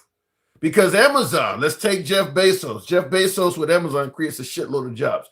Amazon is known as a job that don't pay you very well. Okay, Walmart, you know, that family created a shitload of jobs. Created a shitload of shitty jobs. Not only that, but you're also getting rid of a whole lot of brick and mortar stores and things like that. They can't compete with your big business, and you're replacing them with these jobs that pay less. You're creating a bunch of shitty jobs. Like working for UPS as a driver paid a lot more money than working for Amazon as a driver. UPS is union. They have pensions and all that. You go work for Amazon, you're a contractor, 1099. It's way less. It's like suggesting that Uber or Lyft creates a ton of jobs. When you compare what the drivers are making to what used to make driving for a taxi cab, it's significantly less. Yeah, they're creating jobs, but they're also killing a lot of jobs. And what they're replacing them with ain't shit. I mean, and that's the same way with Walmart. Walmart got rid of all of your Circuit Cities and Kmart's, and those jobs used to pay more than what Walmart pays. That's not something you want to champion. Yeah, we're creating jobs. We're going to destroy all of the mom and pop and smaller business and create one big business, and we're going to pay everybody less and say we're creating jobs. No, you're creating worse jobs. Hell of a lot of folks working at Walmart are getting SNAP. That ain't something great to brag about. So don't do the shitty job. Go get you a better job. Okay, fair enough, but then that takes away what you were originally trying to do, which was give credit to people creating shitty jobs. Now you're on it. Now you don't move the goalposts. Too many people want lazy jobs that pay career wages. I don't know what your definition of a lazy job is, but I'm just going to say this. If you go to work and put in a genuine 40 hours a week at a job, that job should pay you at least enough to eat and put a roof over your head. I'm not saying you need to live in a mansion. I'm not saying you need to eat lobster and steak every damn day. But the fact that you can actually go and work 40 hours a week, sometimes even more, and not earn enough to even buy food and a roof over your head is insane. There needs to be a floor for where jobs cannot go below. And the current floor is too low. That's where the problem is. Everybody has this mindset, particularly on the right, that anybody receiving assistance is not working. It's a whole lot of jobs out there that don't pay you enough to feed your family. I'll go to the next caller, tap the screen, get the likes on up to 195. What I always bring up, the example I always use is the Dollar Trees, the dollar stores, the Dollar Generals. They're open to 9, 10 o'clock at night in many places. Them are not kids working in there. Them are grown adults working in those stores. Some of them have a child or two. Single moms, you know, the wife of a family. These are adults working in there. Anybody, when you go to one of those stores, anybody that rings you up, they don't make enough money to take care of themselves. Chances are that cashier that's in that Dollar Tree, Dollar General, that person's receiving SNAP. That job ain't paying enough to feed them and put a roof over their head. Not even an apartment. That job is not paying enough. That's an adult working behind the register, ringing your shit up. That job does not pay them enough to take care of their basic needs without getting SNAP or some assistance. And there's a ton of those kind of jobs out there. Ton of them. Is it a lazy job, as one of my viewers said? I'll leave it up to you. But I'm simply saying, and Kelbrew, thank you very much. Might help me with that goal. Thank you. But what I'm saying is there's a ton of those jobs out there.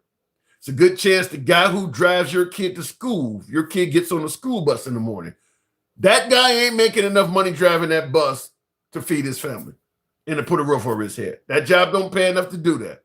And there's a ton of those jobs. These aren't burger flippers. These aren't teenagers. These are people that are doing what you told them to do. Go out and get a fucking job and earn your way. Those jobs ain't paying enough. And there's a heap of those type of jobs out there. Anyway, looking in the comments, there's no lazy job if it is work. A CEO is a lazy job. Yeah, I don't disagree with that. And this is crazy here. Draco says the average salary for Walmart is $128,000 a year. How much do you want? I'm just, look, Draco, I ain't never called you dumb, and I'm never going to call you dumb.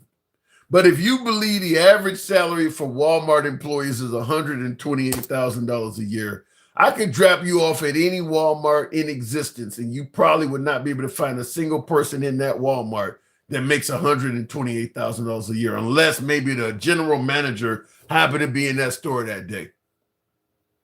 The reason the average salary for Walmart is $128K is because they're factoring in the CEO salary.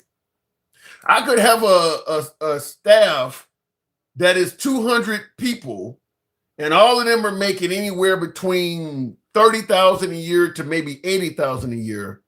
But if the CEO walks in the building and he's making $100 million, now the average salary for those groups of people is going to be in the millions because they're factoring in his shit.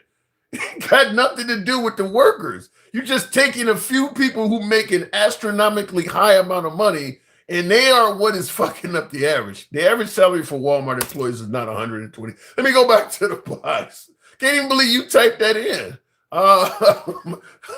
Looking into the comments, we'll go to King Finn. Good evening, King. Giving the people what they want. It is King Finn. Good evening. Good evening, sir. Good evening. 128,000 to work at Walmart. What say you?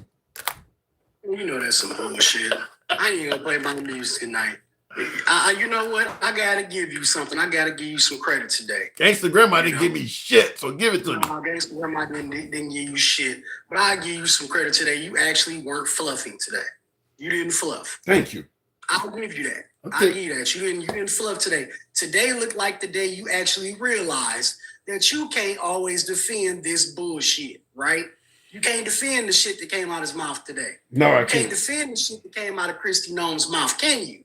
I don't even think, you know something, I'll even go one further. I don't even think MAGA Reacts was able to do it, and he was trying. He was even forced to admit it. Yo, I'm gonna tell you the truth. You know I keep it a buck with you. That motherfucker gonna get somebody's life taken down for the misinformation and come out his fucking mouth. I'm serious to say. What did he say that was that bad? Any fucking fact. Yes, that shit is that fucking bad. He twists like a motherfucking pretzel every fucking time. He will start with some shit and finish with some shit. In between there, he done skipped in between Timbuktu and to the fucking Lou. He don't even know what he be talking about. Luna Sloven says MAGA Reacts is a white nationalist. I don't believe that. You don't believe MAGA Reacts a fucking nut bag. A bag of mixed nuts. He just happens to be MAGA with a little bit of right-leaning opinions. You know what? I would be able, any other time, I would probably just categorize that as some dumb hillbilly hick. But this motherfucker keep telling me he in Florida and he's Egyptian. Obviously, you don't know a couple different things. Because obviously, you don't realize that your ass is next. Look at the countries that they're kicking out.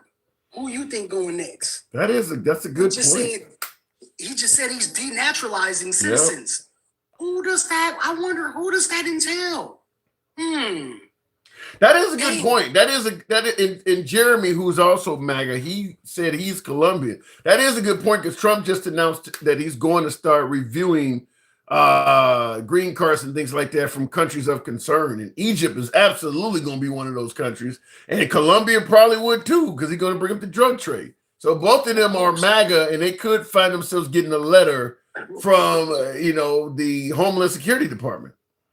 DSS on their ass. Anyway, I ain't even tripping on this shit. I don't give a fuck. Fuck him anyway. He's So stupid. wait. When you say DSS on there, because there are people who dox folks Excuse me. by calling Not D DSS. by calling no not. DHS. But hold on. There are people who dox folks by calling DHS. Like, let's say a woman that has kids and you want to fuck, what do you call, and tell DHS that she's not treating her kid. Is it possible we can find ourselves getting to a point where people can dox immigrants by calling DSS or calling somebody on them and saying something?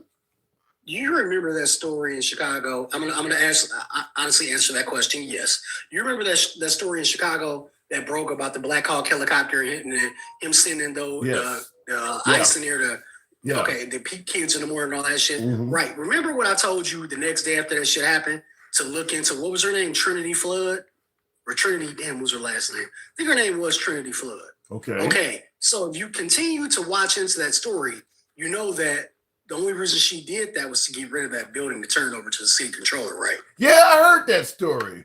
So that's Right. kind of what we're talking about. That's true. That's actually true because she did that same exact thing. Like I told you, there was a video that the occupants of those apartments put up that same morning when they got back to the apartment.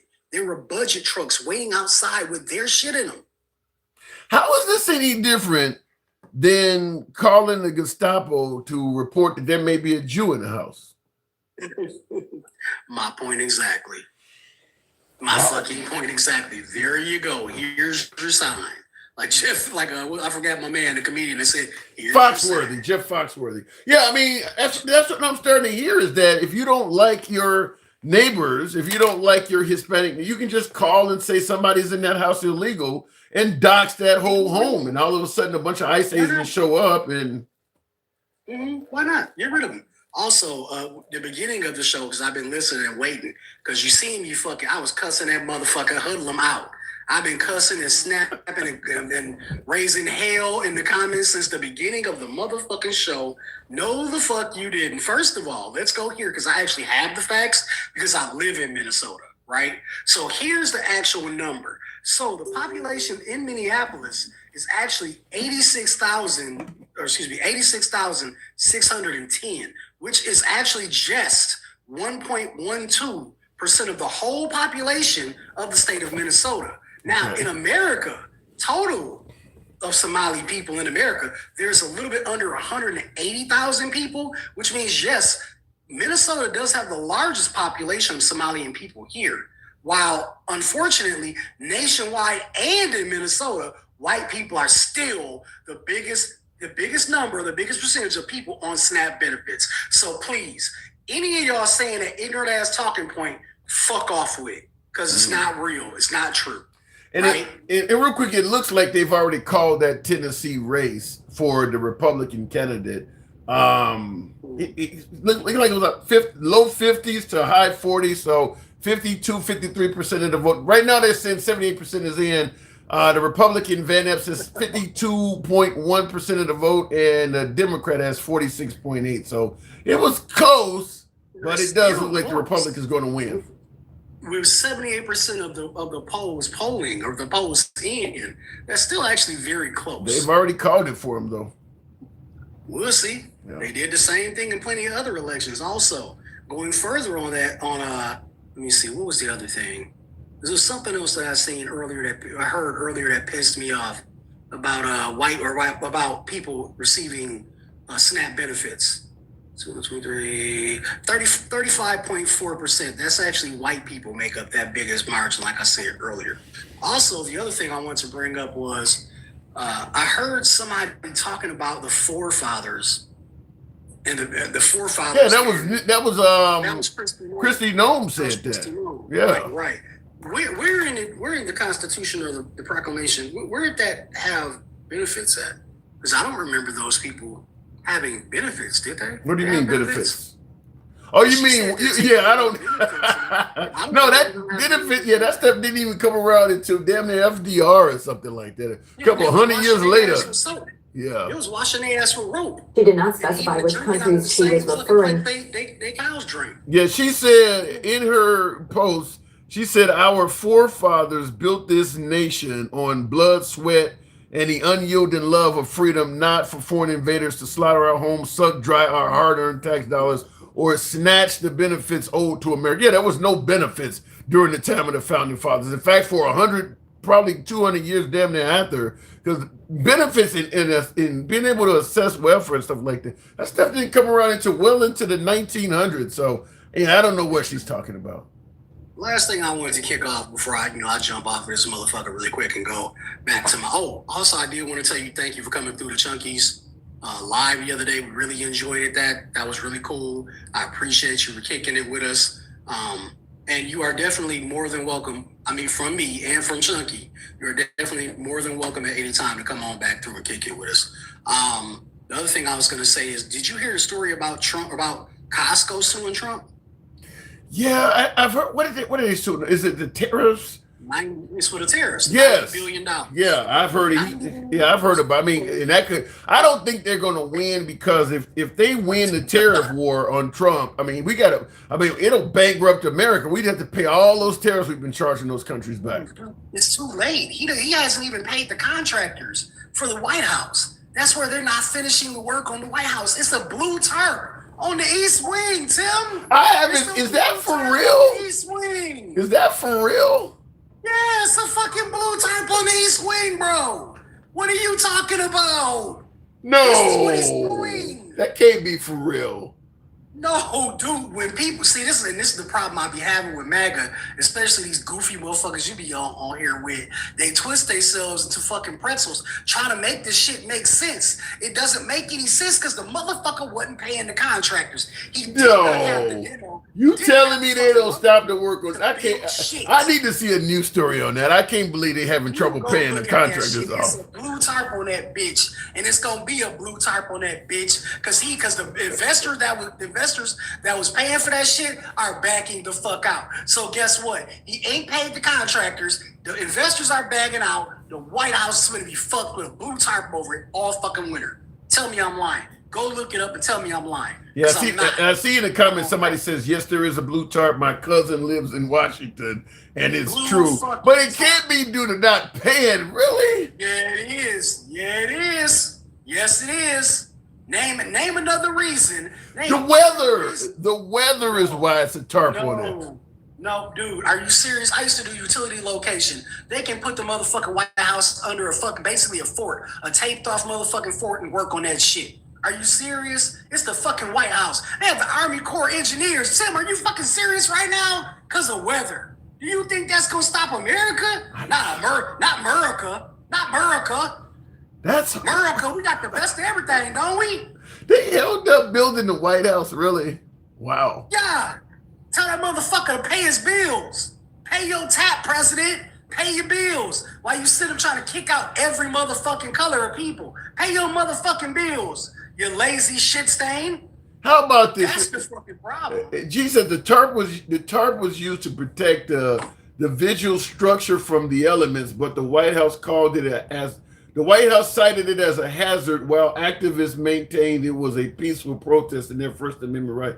So he said the tarp is something else. I haven't heard this. Now you got me wanting to look it up. I'll move it on, King Fan, but that's crazy.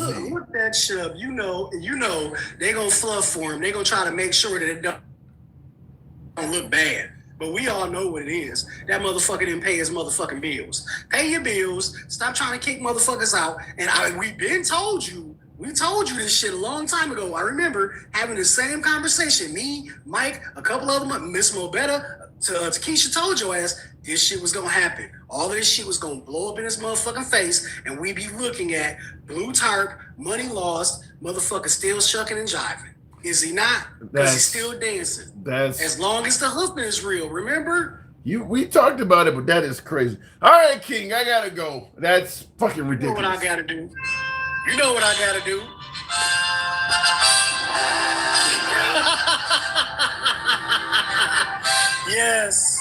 Yes. Have a good night. Fuck MAGA and fuck Donald Trump. All right, Good night, King. my citizens. Holla. All right, moving on with the program. Tap the screen, get us on up to 210. That is amazing. Wow. For such an awful program. I don't like doing programs on hate, but I can't deny this. This doesn't look like it's anything else, which is why I came on the program. By the way, Normally, our programs are indeed MAGA friendly. Future programs, I'm assuming, will be that way. But I got to call out what I see. Chris Mathis, or Charles Mathis, rather, thank you for your support. We are MAGA friendly. We believe in letting everybody speak. You don't have to be liberal. You don't have to be an independent. You can be as far right, as far left as you want to be on this program. You can be critical of anybody up to and including the host. If you enjoy open dialogue from all sides of the aisle, feel free to follow the program if you're currently watching us live on TikTok, Instagram, or X. We're on X Live right now as well. And if you happen to be watching on YouTube, feel free to subscribe to the program. We're generally here most weekdays, so give your boy a sub if you're currently watching on X. MAGA React says also, no way in hell the blue tarp has anything to do with non-payment. I have a hard time believing it too, MAGA. But I've been wrong. I've had guests prove me wrong plenty of times. Mike does it all the time. But I think if the tarp was on the White House due to non-payment, the liberals would be all over that. That would be covered all over the liberal media outlets, The View and stuff like that. And I have not heard that. So just like when my other caller said that Maduro of Venezuela had made a surrender video, and first thing I told him is I haven't seen this on any media outlet. If Maduro actually surrendered by making a video, the media networks would cover it. I watched The Five this afternoon on Fox. I actually watched that show this afternoon. That would have been the first segment. Maduro surrendering to President Trump. That would have been the first segment on The Five. It wasn't covered. So I knew when he said that, like, something's wrong. That didn't happen. When was America great, sir, says Carlton?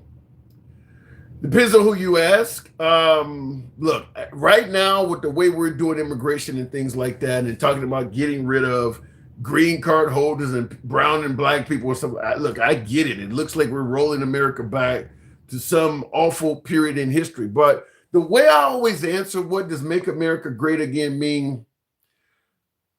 To give it plausible deniability, I always say it means two-parent household, religion back in the family, that mom stayed home and raised the kids. This is what the plausible way I come across is how folks mean, let's go back to a period in American history that was great without it being racist oriented.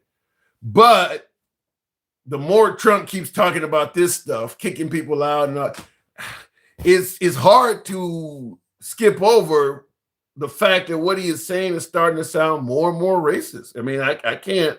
I've been defending Trump to the point where I've been defending Trump for so long. People call me MAGA, but I listen. I'll give Trump credit when I think he does something right. But the way these statements he's making as of late, I can't defend it. It sounds bad. It does. It really sounds bad. And certainly with Kristi Noem. And Security Secretary Kristi Noem announced she's pursuing an expanded travel ban for people from a wide swath of countries. In a post to X, she said she just met with President Trump and is recommending a full ban on countries she says are flooding the U.S. with, quote, killers, leeches, and entitlement junkies. What country is sending a bunch of killers to America? Like, what? I mean, who is she talking about? So there's no way for me to defend this other than suggesting it sounds like it's hate. Most of the killers in this country are people who have American passports. That's the people in America that are known for killing people. But we're going to ban the Afghans because one of them. So if the only way you can come here to America is that you and everybody else that comes from where you came from all have to be good. If one of you are bad, we're going to throw out the whole bunch, no matter how many hundreds or thousands of you there are. That's hate. That's hate. Because there is no group in America that is that perfect.